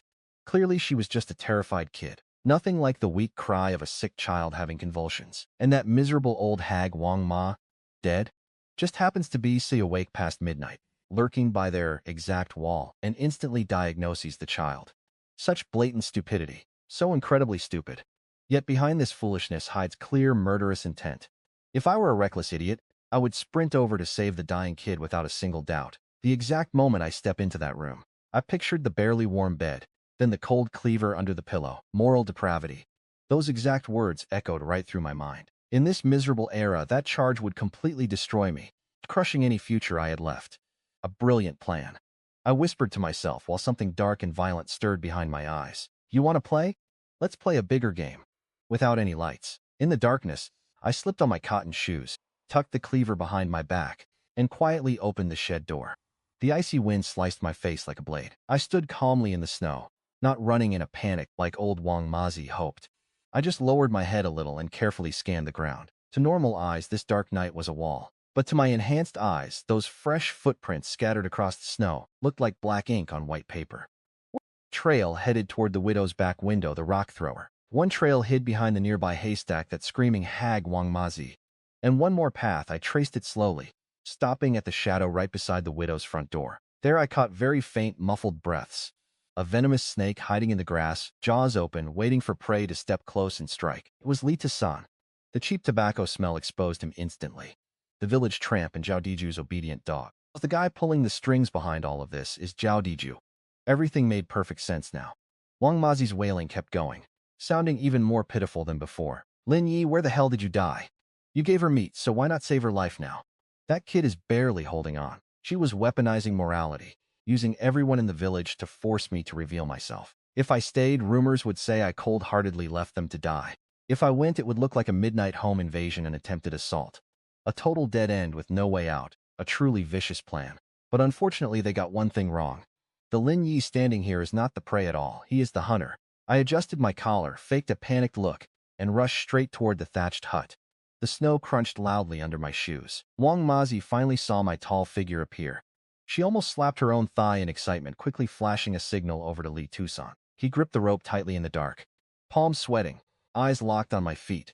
10 meters, 5, 3. I finally reached the door. Inside, Li Xuyan held a crying Yaya. Hearing footsteps, she called out instinctively, "Brother Lin, is that you?" "It is me," I replied loudly, sounding entirely frantic. "Do not be afraid, Sister Li, I am right here." Li Tusan's heart instantly leaped into his throat. He leaned forward, ready to pounce and slam the door. "Just push it. Just push that door open now." My hand reached toward the worn wood. He held his breath, a vicious smile already forming. Then, just a hair away, my hand stopped entirely. Like time stopped. I stood entirely frozen, half a step outside the threshold, not moving a single inch forward. Time seemed to freeze completely. In the dark, Li Tusan froze too.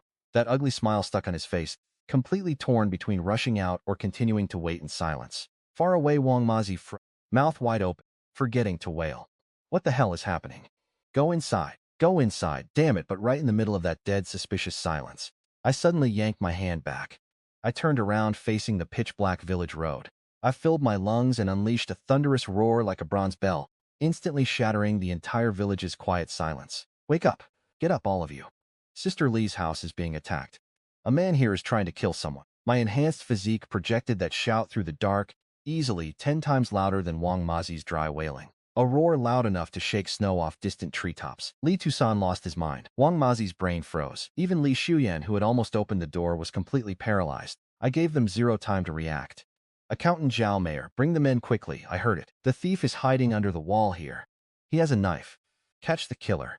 How do you strike first, then suddenly scream like the victim? Li Tusan stared at my back, screaming right above his head, and felt like he had plunged straight into an icy well. He held a rope, not a knife. But now all the village dogs were barking. Lamps lit up one by one. Rushing footsteps flooded in from every single direction. Their trap was totally ruined. And the man who dug the hole looked ready to kick the entire ambush crew inside, pouring dirt on their heads without mercy. I turned my head just slightly, aiming a small smile at that shivering shadow behind me, an incredibly cruel one. "Wanted to catch traitors? Tonight I will bring the whole village to catch you filthy ghosts." From afar, the village chief came running, holding a lantern and hastily wearing his coat. "Who is there? Who is killing who?" Well, the show has finally started. One scream from me completely blew their cover. Flashlight beams swung wildly across the pitch-black night. Footsteps and barking dogs flooded in from every side like a crashing wave. In the doorway, Shadow Li Tusan looked like a blinded rat, blood freezing in his veins. "Run? Where?" "The only exit is blocked by that terrifying man standing like a death god guarding the door." "Stay?" When the village chief and militia arrived, finding him crouching at a widow's door with a thick rope tightly gripped in his hands. Even with 100 mouths, he could never justify this. "Lin Yi, you bastard." He gritted his teeth, angrily cursing Zhao Diju's ancestors back to the 18th generation. "A turtle in a jar, that is the saying." How did I become the turtle? Who goes there? A piercing scream and the first flashlight beams hit the cabin door. Village Chief Zhao Jiangwo panted at the front, clutching a baton in his old military coat. Behind him stood brawny militia men and a massive crowd of villagers hungry for trouble. "Chief, we are right here." I spun around and pointed at the shadow, my voice sharp. This guy was smashing the widow's door holding a rope. He wanted to strangle someone murder. A cold shiver crept over Zhao Jiangwo. A murder on his watch meant the end of his career. Do not let him escape. The militia rushed in clubs and pitchforks blocking every single exit. Li Tucson panicked and scrambled up to explain himself, but I did not give him the chance. Using the rushing crowd as cover, I took a casual step forward and delivered a brutal kick straight into his back. Screaming in pain, he tumbled out of the darkness and into the freezing snow, landing dead center in the flashlight glare. The thick hemp rope he failed to drop fell right beside him, a stark contrast against the white snow. Dead silence. Dozens of eyes stared at Li Tucson and that rope. Zhao Jiangwo and Li Tucson widened their eyes in pure shock. Li Tucson waved his hands wildly, totally forgetting the pain in his back. No, village chief, this is a mistake. A huge mistake. I absolutely did not kill anyone, I swear to you. You did not kill anyone. I stepped forward, grabbed the rope, shook it, and let out a chilling laugh. Past midnight, wide awake, snooping at a widow's door with this in your hand. Tell us why you came. Hanging a new door curtain for her? The crowd roared with laughter, which quickly morphed into furious rage. Sure, Li Tucson was always known for doing bad things, but who could have imagined his heart was this pitch black? A rope, that is to tie someone up, force her. Force her? More like robbery and murder. I heard Lin Yi just gave the widow some meat, and this scumbag wanted it. Thanks to my steering, their anger shifted violently toward robbery and murder. Li Tucson was sweating buckets. He wanted to blurt the truth that he came to catch a cheater. But that meant exposing Zhao Deguo and admitting he framed an innocent guy. Even if he dodged jail time, he could never live in this village again. And if he stayed silent, the robbery and murder charge would fall entirely on him, practically guaranteeing a bullet to the head. While he teetered on the edge, Wang, who had stayed hidden, finally broke down. If Li Tucson went down, she was definitely next. She shoved through the crowd, screaming that the whole thing was just one massive misunderstanding. She slapped her thigh with a fake smile. She told the chief Li Tucson was no killer, claiming she just heard Lin Yi enter the room. That is why she called for help. Li Tucson obviously heard it and came to catch the affair, you know what I mean. A clumsy try to muddy the waters and push the blame back onto the infamous woman. If the crowd suspected Lin Yi went inside, Li Tucson would instantly become a brave hero. Zhao Jiangwo frowned and looked right at me. Lin Yi, he asked, what is the truth? Did you really go inside? Every eye locked onto me. Make or break moment. I looked at Wang Mazi's stiff face and scoffed inwardly, finally free of the trap, but I did not rush to defend myself. I faced the closed door and yelled, Sister Lian, tell the truth in front of the whole village. Did I, Lin Yi, step foot inside your room tonight or not? My question echoed clearly without fear. Everyone held their breath, all eyes glued to that battered old door. She was the only witness inside. Wang Mazi's heart leaped into her throat with terror. Then the door creaked open. Half of Li Shulian's pale face appeared. She wore a thin, torn coat, clutching Yaya, who was still hiccuping from crying so hard. She looked down at Li Tucson pinned in the snow, then at me standing in the crowd like a guardian deity, and her tears started pouring down heavily. Zhao Jiangwo stepped forward sternly and demanded Li Shulian tell the truth. Did Lin Yi enter her room tonight or not? Shivering in the wind, she bit her lip, a fierce struggle raging inside her. Then she lifted her head, her tearful eyes flashing with a bold determination I had never seen before. Looking the village chief in the eye, she put every ounce of strength into her words. No, Brother Lin never came in. I heard someone screaming outside that my baby was dying. Right as I opened the door, Brother Lin was outside yelling to catch the thief. If he was inside, how could he shout from out there? The person who smashed our window is Li Tucson. If Brother Lin had not caught him right in time, my baby and I would be dead tonight. The victim's words were crystal clear, her logic flawless. Wang Mazi turned completely pale. Her lips trembled, unable to spin another lie. The villagers were not fools. There was no affair. It was just a complete blatant frame job. Fury ignited. They yelled he was a monster to target a widow. Beat him. Beat this plague to death. A few hot-headed guys lunged, raining punches and kicks down on Li Tucson. He screamed at them to stop, begging that he would confess everything. He shrieked under the blows, arms shielding his head. It was not his idea, he cried. Someone put him up to it. It was Zhao. A heavy cough from the crowd cut him off.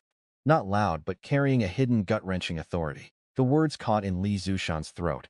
He stood there violently trembling, as the crowd slowly backed away. A middle-aged man in a faded gray suit strolled forward, hands clasped behind his back. Zhao Deguo. The mastermind was finally making his entrance. Pushing up his glasses, he completely ignored Li Zushan and locked his piercing eyes on me. Zero panic about his ruined plan. Just the ice-cold glare of a viper. He asked what all the noise was about so late at night. His gaze swept the snow before fixing on me with a twisted, fake smile. He remarked on my surprisingly good mood. I held his stare, stepping forward instead of backing down. Accountant Zhao, you are right on time. I pointed down at Li Zushan on the ground. This thief just confessed someone put him up to this. Since you are here, why not help everyone uncover the actual truth? What kind of scum sends a guy to prey on a widow and her kid at night? A direct hit. A total declaration of war. On the ground, Li Zushan stared up at Zhao Deguo, his eyes overflowing with pure terror and pleading. Zhao Deguo flinched. He finally realized the honest guy he despised had just tossed him onto burning coals. Save him or toss him aside. One single choice between heaven and hell. Zhao Deguo adjusted his glasses. His glare was like two ice picks stabbing straight into Li Zushan. He said absolutely nothing. He slowly pulled out a handkerchief, took off his glasses, breathed on them, and began wiping, slow and extremely precise. To Li Zushan, he looked like the king of hell flipping through the registry of the dead. He shivered like a leaf. He knew Zhao Deguo too well. A scholar face, but a heart blacker than a scorched pot, and the guy held his ultimate weakness. 2 years ago, Li Zushan stole the team grain. Zhao Deguo covered it up, risking his own neck to do it. Exposing Zhao Deguo would absolutely destroy them both. Zhao Deguo might survive the fallout, but that old grain theft would resurface.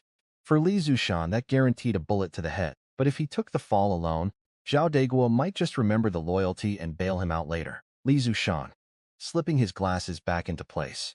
His voice was dead calm and entirely flat. Lin Yi wants you to talk, so talk. Who put you up to this? Was it the Jade Emperor himself, or was it just your own endless greed? A hidden threat. He heavily emphasized the word greed. Li Zushan stiffened up, the light completely dying out in his eyes. His head dropped like his spine had been ripped right out. Collapsing into the snow, he rasped out that nobody forced him to do it. It was just me. My own greed. He gritted his teeth, choosing to throw himself straight into the fire. Wang Mazi mentioned Lin Yi gave the widow meat. I figured I would scare them in the middle of the night and take it by force. I only wanted some meat. Wang Mazi jumped up, shrieking like a cat with a crushed tail. She cursed Li Zushan, calling him a backstabbing bastard. The matter is clear, Sister Wang. Zhao Deguo cut her off, his voice snapping like a whip. You want to eat cold prison food too? Li Zushan just admitted the idea came from you. What? Are you going to claim this whole break-in was your genius plan? Those words froze her in place. Seeing his viper eyes, the glaring villagers, and the militiamen gripping a rope, the last thread of hope snapped in her brain. She would never dare cross Zhao Deguo. The accountant controlled all the work points and the grain money. Pissing him off meant her entire family would starve in the freezing winter. She stammered out uselessly, then just collapsed into the snow, sobbing. She cried she was innocent. She only gossiped a little. She never imagined the beast would actually do it. That was basically a flat-out confession. Just like that, a vicious plot against a widow and her kid got swept under the rug. Spun into a simple tale of a greedy deadbeat and a noisy gossip. Zhao Deguo slowly turned my way. He put on a face of absolute grief and anger. He told me they guarded day and night, yet a home invader still slipped through. He claimed raising such trash was a total failure of his own leadership. But I could rest assured those two would face the harshest punishment. He waved to the militia, barking at them to stop standing around. Tie up these disgraces immediately and haul them to the station at dawn. The militia flooded in. They bound the pair with the exact rope Li Zushan brought, while Wang Mazi shrieked loudly into the night sky. Li Zushan turned pale as ash. The villagers spat and cursed, yelling they deserved it. Scum like them should be shot. People praised Accountant Zhao for being so just, putting family aside for the law. Watching Zhao Deguo's arrogant mask, I just laughed mockingly in my head, sacrificing a pawn to save the king. That old fox was ruthless and terrifyingly decisive. But did he seriously think this was over? I took a step forward, planting myself directly in his way out. Accountant Zhao. My voice wasn't loud, but it easily carried to the lingering crowd. You are absolutely right about what you just said. This village really needs a cleanup. He frowned and demanded what I meant.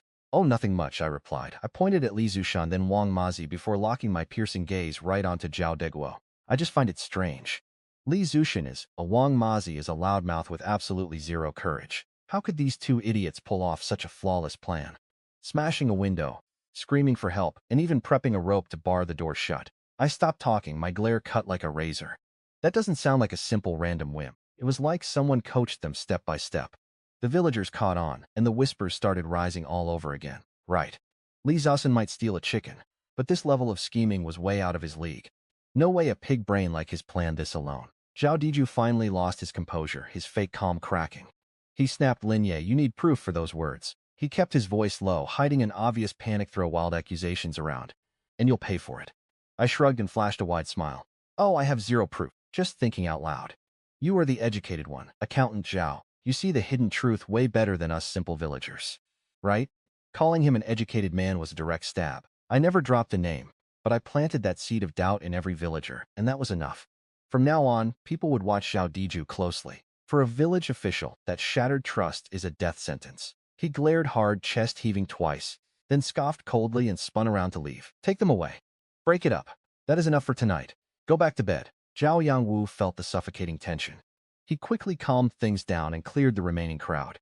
The farce was finally over. Li Zaosin and Wang Mazi got dragged away. The local scattered in small groups, still savoring every bit of the midnight drama. Outside the thatched hut, it was just me, Li Shulian Yaya, and an absolutely exhausted Zhao Yangwu left standing there. She was still in the doorway holding Yaya. Her frail body shivered in the wind, clearly wanting to tell me something. But she didn't dare speak in front of the chief, settling for a deeply emotional gaze. All right, Shulian, head inside. Don't let the kid freeze. Zhao Yangwu sighed, rubbing his temples. Tonight was just a complete disaster. Sure, the culprits were caught. But Wang Mazi's yelling earlier and the endless village gossip had already ruined Li Shulian and her reputation. Outside a widow's door, once a scandal breaks out, the truth totally loses its value. He looked at my stoic face, then at Li Shulian crying a river, and weighed his options. Lin Yi had just split from his family, but a few hundred caddies of wild boar meat was a massive fortune you could not ignore. And the absolute nerve this kid showed tonight proved he was no small pond fish. As for Li Shulian, at this rate, she would literally drown in the villagers' insults. As the village chief, he had to balance things and clear this mess. Lin Yi, he took 2 steps in the snow, stopping abruptly. His tone turned very heavy. Come here a minute. Your uncle wants to talk to you about something important. I caught a glimpse of Li Shulian and nodded. Go ahead, uncle. We walked together toward the old twisted tree nearby.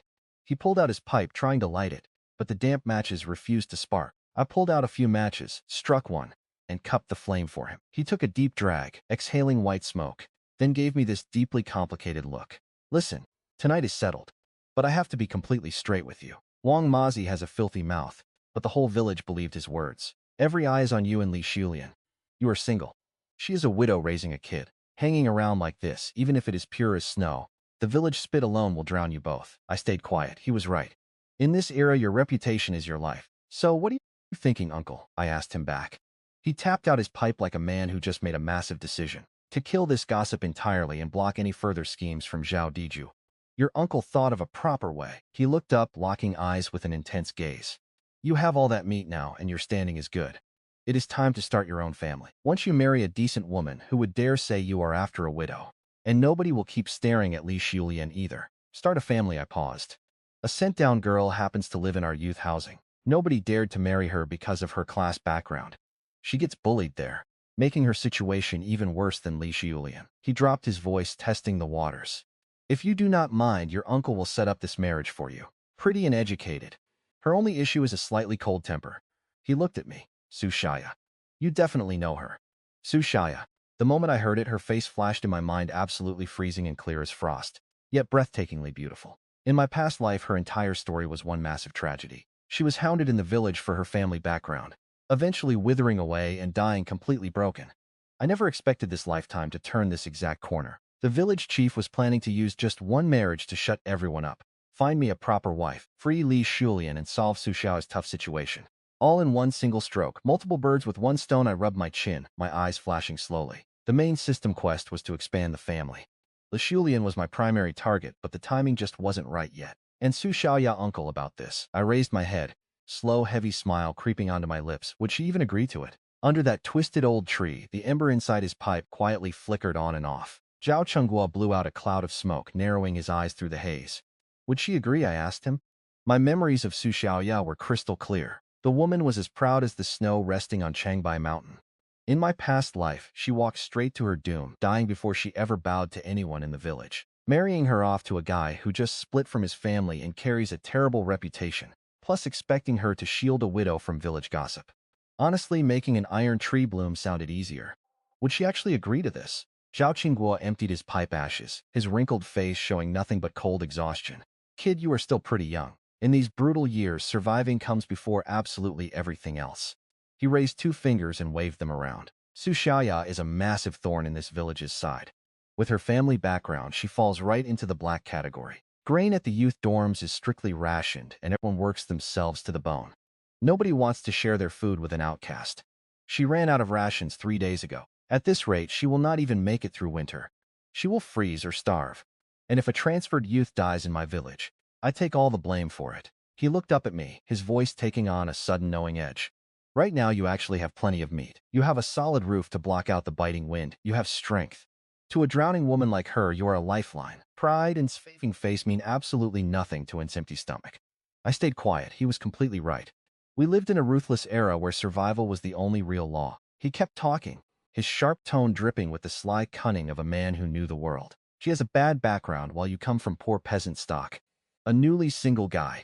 Marrying her acts as her reform, fulfilling a kind of civic duty. Not a single person in the village will dare start trouble over it. As for Li Shuyuan and her gossip, once I land a gorgeous city wife, who would ever believe I am chasing a widow with a kid? Fighting poison with poison.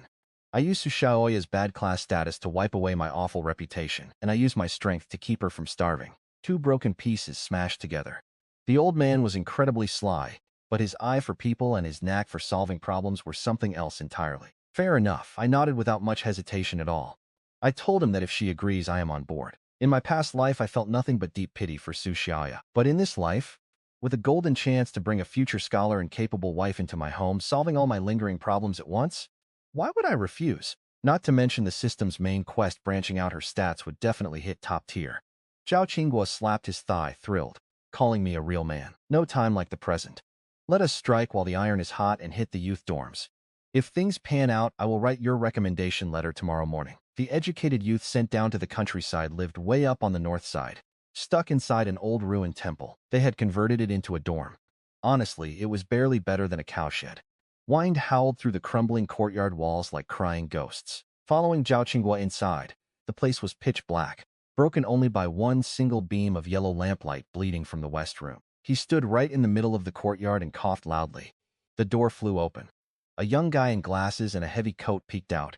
The second he spotted the village head, a sickeningly sweet smile plastered across his face. He called out, "Village head. It is pretty late. What brings you all the way out here?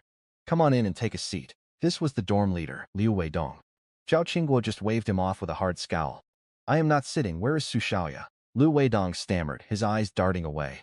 Then he pointed toward a small corner shack. No paper on the windows at all.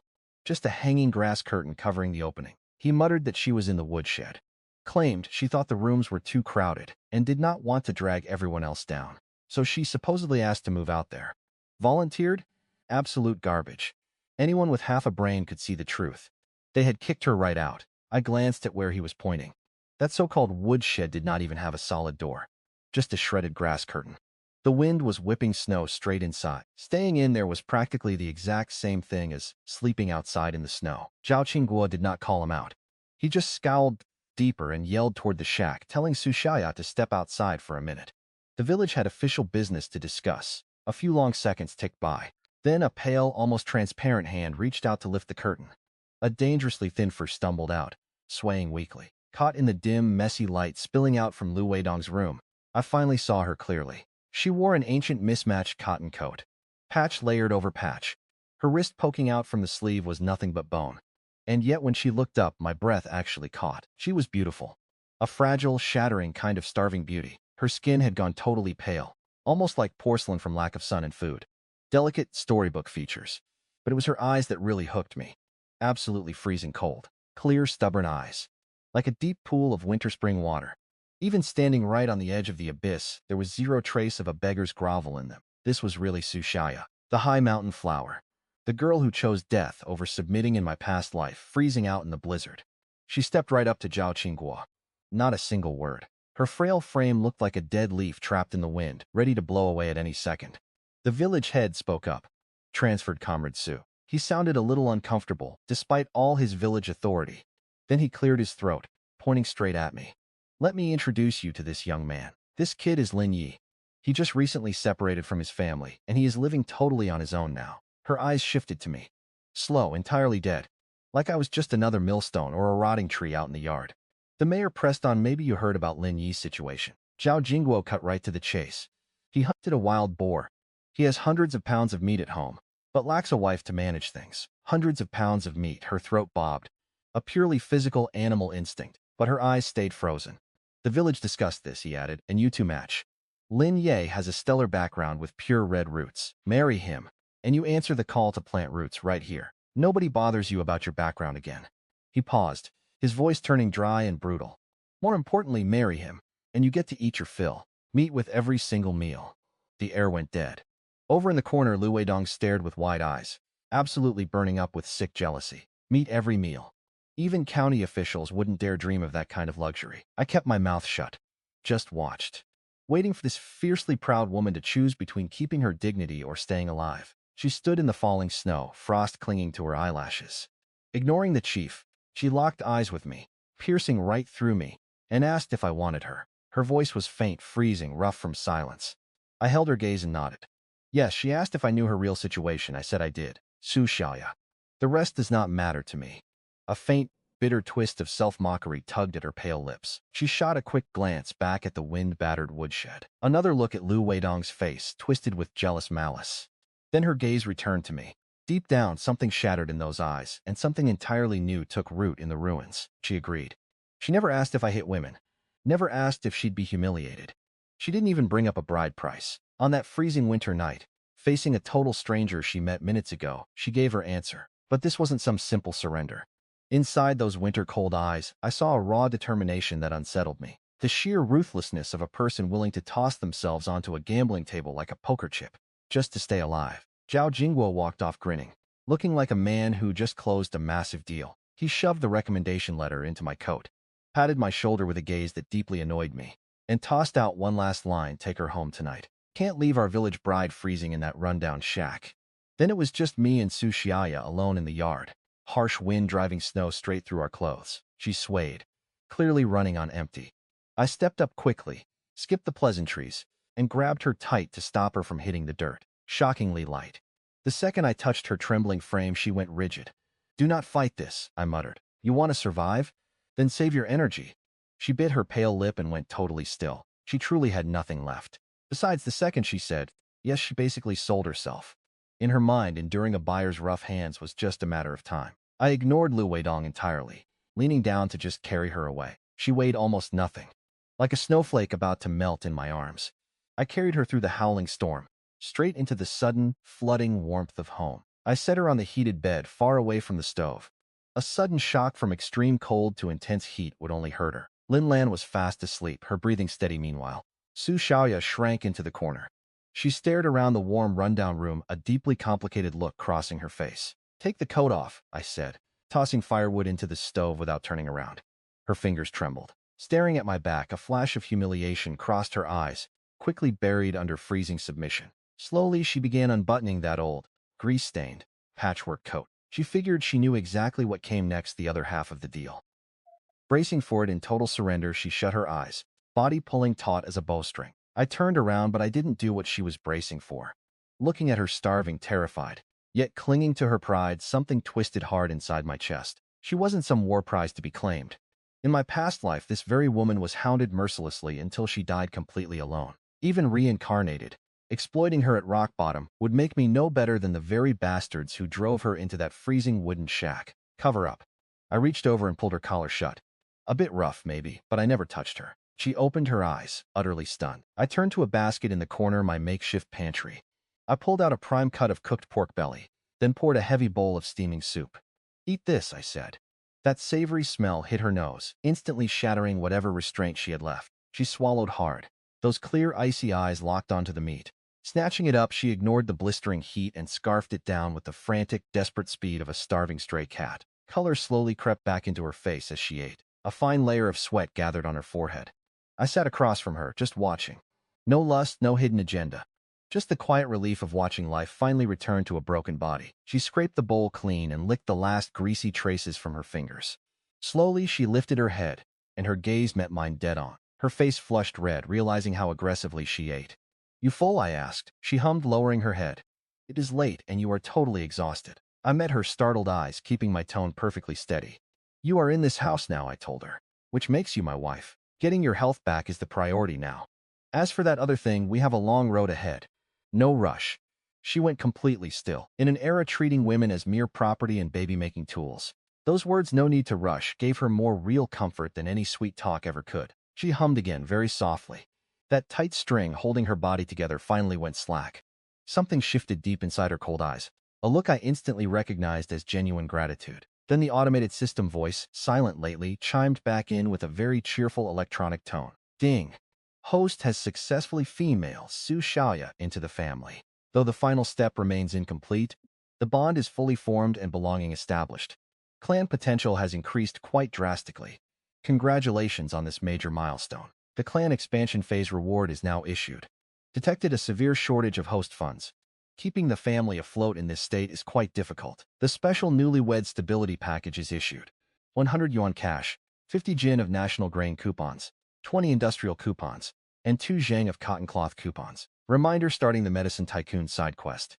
Exactly 42 hours remaining. The rare herb identification skill it rewards is the master key to your future wealth. Right as the voice faded, the lining of my patched coat grew suddenly very heavy. I felt the inside pocket and pulled out a thick wad of large banknotes. A pile of multicolored coupons had just materialized out of thin air inside my coat. I finally breathed easy. Thanks to this solid backup, tomorrow's trip to register our marriage and buy basic household supplies was fully covered. Ding. Su Xiaoya feels safe and deeply grateful. Happiness levels rising. Reward plus 20 points. Current balance 120. Point store unlocked. Basic ability stimulant costs 50. Premium rice available. White flour goes for 10 a jin. Cloth and daily goods too. My eyes lit up. I almost forgot making your partner happy yields massive points. A perfect loop of benefits. I looked at Su Xiaoya with much more warmth now. She wasn't just a wife, she was a literal point-generating treasure. I woke up early the next morning. That settlement money made today's plans effortless. Su Xiaoya washed in the courtyard's morning light. That deathly pallor had already started fading from her face. It was done. I handed her a new towel I silently bought with points, pretending I already owned it. She took it, looking quite confused. Get ready. We're hitting the city. Marriage registration first, then we transfer your papers. Can't leave things hanging. Where did you get this money? She asked anxiously. Men's business, don't look into it. I laughed, rubbing her hair. Didn't steal it. Stay with me. You'll never starve. At the Red Flag County Civil Affairs Bureau, we got 2 red marriage certificates, and it was done. She looked at our picture standing side by side. That heavy stone resting on her chest finally lifted. She was no longer a totally unsupported, blacklisted outcast. She became Lin's wife. Ding. Su Xiaoya's sense of belonging spiked massively. Happiness goes up 30. Points go up 30. From there, we visited the cooperative. With cloth and cotton coupons in hand, I cut some premium cotton. Red background with scattered white flowers, plus a few jins of new stuffing. This is too expensive. She winced, watching the seller's scissors. Her small hands gripped my sleeve. We just started, we need to save. Save what? I shoved the cloth into her arms, checking her patched coat. My wife won't walk around dressed like a beggar. Make yourself something nice. She blushed to her ears. Ding. Su Xiaoya feels her husband's care and appreciation. Happiness. Critical hit. Points increase 100. I smiled inwardly. Cloth worth dozens of yuan returned 100 points. Enough for 10 jins of fine flour or 2 energy boosters. Absolute pure profit. Leaving the cooperative for the state restaurant, I watched her eat braised pork in quick, small bites. With her face bright, I realized life had truly begun. Xiaoya, I dropped a piece in her bowl. We'll head back after eating. Watch the house and take care of my sister. Let my sister teach you sewing, and you? She looked up, her eyes softening toward me. I have to head to the mountains. I turned toward the snowy peaks outside, my gaze sharpening. Only 40 hours remained on the Medicine Tycoon counter. Missing it means losing the herb identification skill. Current funds aren't enough. Sitting idle will only drain our resources. I need to find seeds that grow into real money. She paused, set her chopsticks down, and grabbed my hand nervously. The deep hills are extremely dangerous. Relax, I said, turning to hold her cold hand. Guard the door. When I return, we'll plant some good things around home. Light words, but I knew this mountain trip was more than just a mission. It was the absolute first stepping stone to massive future wealth. With this herbal skill, digging up ginseng and Ling Yi would be incredibly easy. What I didn't know was that while we enjoyed our first days of marriage in the city, vicious, jealous eyes were watching the cowshed back in Shaha. Zhang Suas listened to the neighbor's report, forcefully spitting a seed shell onto the ground, her triangular eyes flashing with pure malice. He went to town to buy things with that young girl? Where did that spendthrift get the money? Then she remembered the wild boar and realized something. No, he hid that wild boar meat and sold it. It is our money. While that beast is up the mountain, I am tearing that cowshed apart. We reached Shaha village early that afternoon. The pale winter sun barely warmed the village entrance. The elders resting on the road stared, eyes practically bulging out of their heads in sheer disbelief. My hands were full of packages, a shiny tin of malted milk and fancy cooperative goods. Behind me was Su Xiaoya carrying a roll of floral red cloth, still wearing her old coat. But her wind-flushed face was full of life, zero trace of last night's deathly grip. Whispers started buzzing around us like annoying flies. My God, is that powdered milk? Several yuan a tin. Lin Yi struck it rich, kicking his parents out and burning money like this. I stared straight ahead. With my free hand, I naturally shielded Su Xiaoya, blocking her from the harsh crosswinds. That little move made some watching young wives quietly bitter. Their own husbands would never even let them step out of the wind to work. Back at the cowshed, warmth hit us right at the door. Lin Lan was awake, leaning against the wall sewing a shoe sole. The second she spotted the packages, especially that red marriage certificate, and the fresh cloth, tears flooded down the chronically ill woman's face. This is wonderful, so wonderful. She grabbed Su Xiaoya's hand, her thin fingers shaking. Lin Yi finally has a family now. Su Xiaoya blushed, but she spoke in a clear, sweet voice, sister. That single word made Lin Lan's face completely light up. She pulled a crumpled handkerchief from under her pillow, nodded around 50 cents. She told Su Xiaoya her sister was useless, and this tiny bit was all she could save. I told her to keep her moving gift. I just nodded at her. Take it is tradition. She took it, total warmth flooding her heart. All right, enough tears for now. I popped the malted milk tin and mixed 2 bowls with hot water. That rich scent filled the room immediately. Sister, drink this to rebuild your health. Su Xiaoya, this other bowl is yours. Warm your stomachs up. I turned to pack my gear, machete, bow, water ski, spiritual spring water, and some black bonds. Su Xiaoya set her bowl aside and quietly fixed my collar from behind. She asked if I was really leaving now. She asked faintly. Yes, sooner rather than later. I turned around. Su Xiaoya feels attached to the host. Happiness increased slightly, plus 10 points. Even a mosquito is meat. She tucked a stray hair behind her ear. This house is in your hands. I looked at the fragile wooden door, coldness creeping into my eyes. Once I leave, some villagers might get greedy. My parents, specifically. Her body stiffened. Remember, well, your word is absolute law in this house now. I grabbed the heavy wooden rolling pin from the corner and placed it in her hands.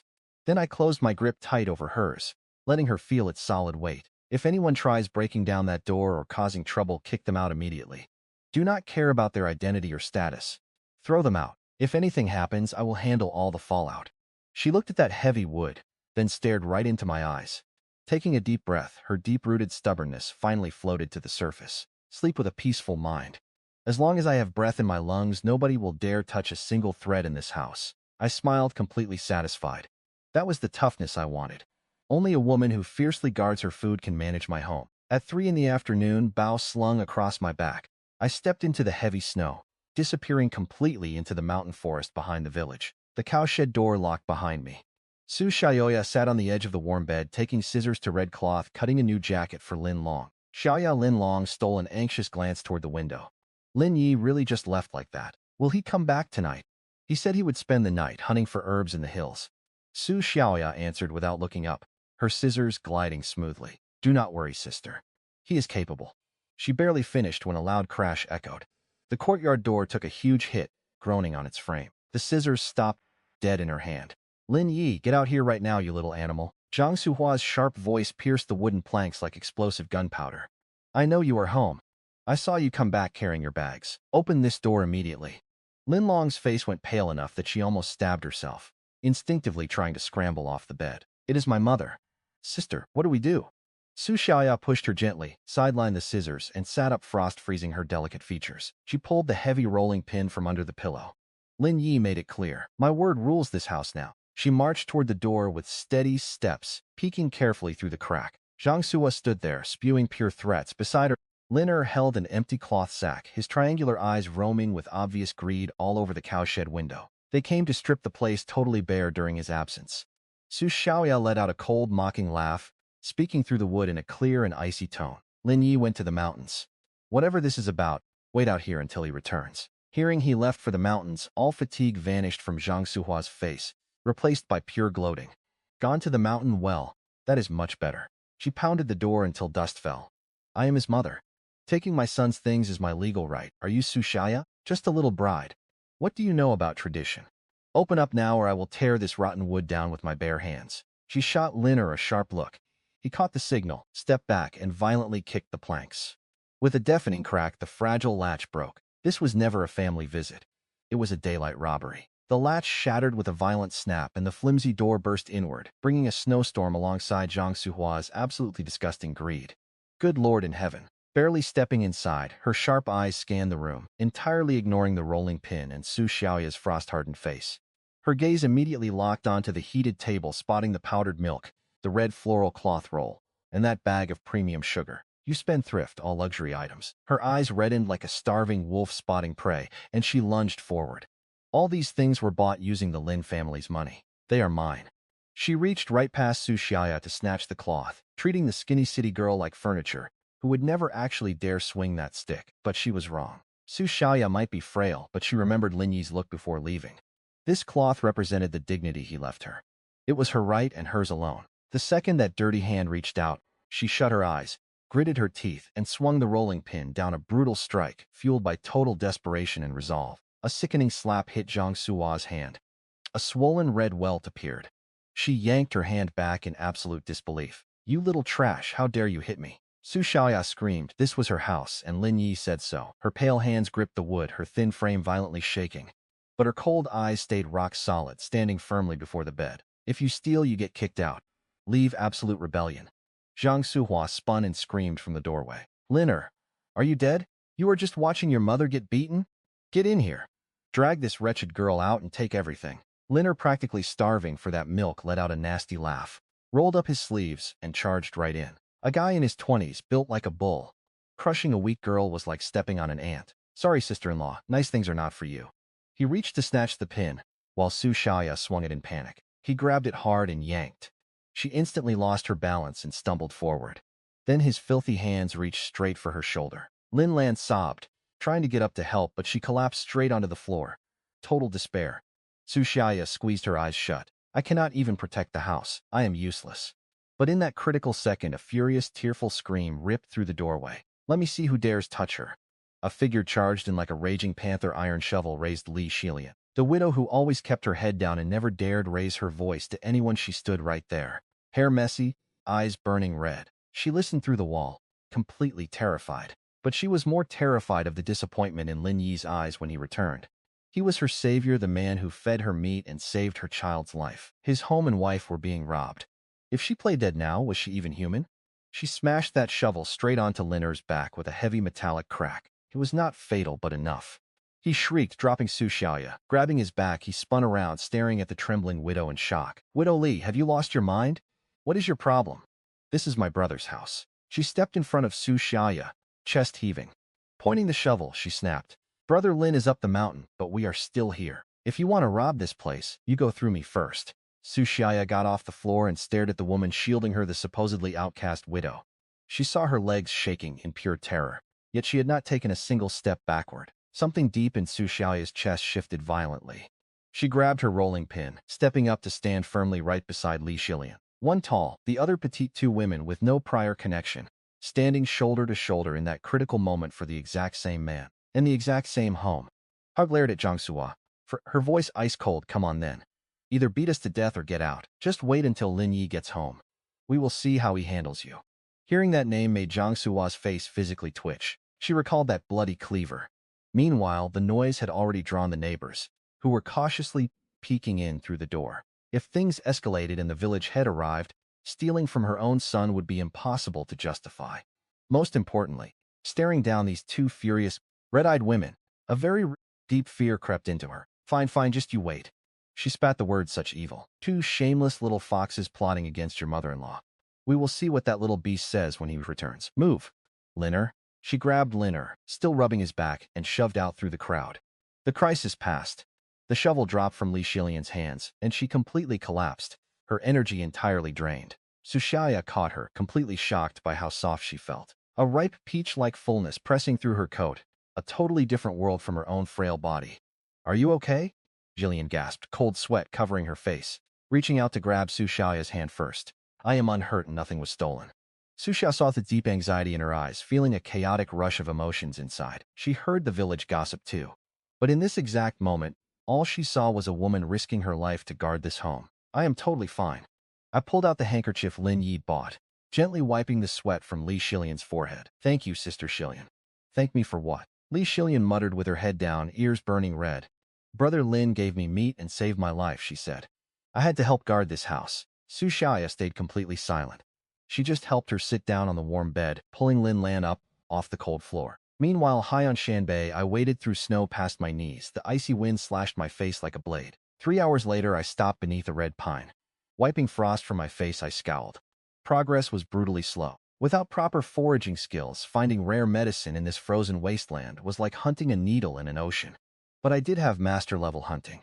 I could read the terrain and track how things grew. I knew the sun paths and natural shelters. Plus, my enhanced sight and hearing could catch the faintest unnatural shift beneath the heavy snow. In my past life, veteran ginseng hunters always said the finest grew on shaded slopes too steep for crows to land. They thrived deep in mixed forests where crisp air pools together, so I did not wander blindly. I pushed straight into the steep, trackless shadows. That was the only terrain wild enough to hide an untouched fortune. Even so, my pace was maddeningly slow. Just frozen roots and ordinary magnolia vines, absolutely nothing else. I choked down a mouthful of cold, sweet spring water. It washed away my exhaustion and biting impatience. Then I pushed deeper into the heart of Lao Heishan. The elders swore that ridge crawled with beasts and tigers, the exact place where real treasures grow. A lion, I froze completely. Every hair on my neck stood up. That cold dread when an apex predator locks onto you. My grandmaster skill screamed danger through my nerves. This wasn't about finding herbs. It was death. The forest was dead quiet. No birds anywhere. A faint snap in the brush behind me. The wind almost swallowed it. But my hearing caught it. I didn't turn around, kept my breathing steady. My hand slid slowly toward the machete hanging at my waist. 20 meters out in the yellow brush, two green eyes burned like ghost fire. Locked right onto my neck. A full-grown leopard. Nearly 2 meters long. Spots rippling over fluid muscles as it pressed low into the dirt. Claws hidden, tightly coiled into a deadly spring. Out here it was the Killer King. I was just the perfect two-legged meal. One man, one wild cat. Trapped in a frozen twilight between life and death. Even the wind stopped. The air turned thick as glue. I kept my back turned. Every muscle pulled tight as a drawn bow, betting everything on the beast, losing patience. Leopards love a rear ambush, striking the exact second their prey turns around or tries to run. My only way out was being faster and more savage. Its breathing grew heavy behind me. The skill read the timing perfectly. The split second its back legs left the dirt, I moved. I did not turn. I threw myself flat forward into an ugly but life-saving roll. A black phantom tore through the air a finger width from my scalp. Claws. Half a second slower and my skull would have split like a melon. The beast landed, turned, kicking up snow, then charged again. Fired like a cannonball. Way too close for a bow. I dropped to one knee, gripped my machete, and made my stare wilder than the beast itself. No running, so I kill. Come on. Its jaws snapped for my throat. I drove my left arm deep inside that mouth. Fangs shredded my coat and sank deep into flesh. Bone-deep pain, a necessary sacrifice. My arm was the bait, pinning it in place. Then I drove the blade upward with everything I had, straight under its soft belly. I will skip the graphic details. The beast shrieked and thrashed. Claws shredded my coat to ribbons, slashing my chest. Blood everywhere. But I did not step back once. My perfect physical strength, equal to 3 normal men, pinned that 100-jin cat under me until the green light in its eyes shattered and died. Then a lifeless corpse. I shoved the carcass off and lay back on the blood-stained snow, panting, laughing out loud like a savage. A true fight for my life, and I won. Victory meant meat. It meant more money. I sat up and drank deep from the spring water. The burning wounds cooled off and the bleeding finally stopped. A shiny pelt. One belly hole, but still worth good money. Its bones are even better, perfect for tonics and medicinal wine. I turned to break down the carcass, but my eyes caught the brush he jumped from. Under a wind-shielded rock face with only thin snow lay a patch of dead yellow grass. Right in the center stood a single dark green plant. Palmate leaves, crowned with red berries like drops of blood on white. A red so bright it actually made my heart race. My eyes locked onto it.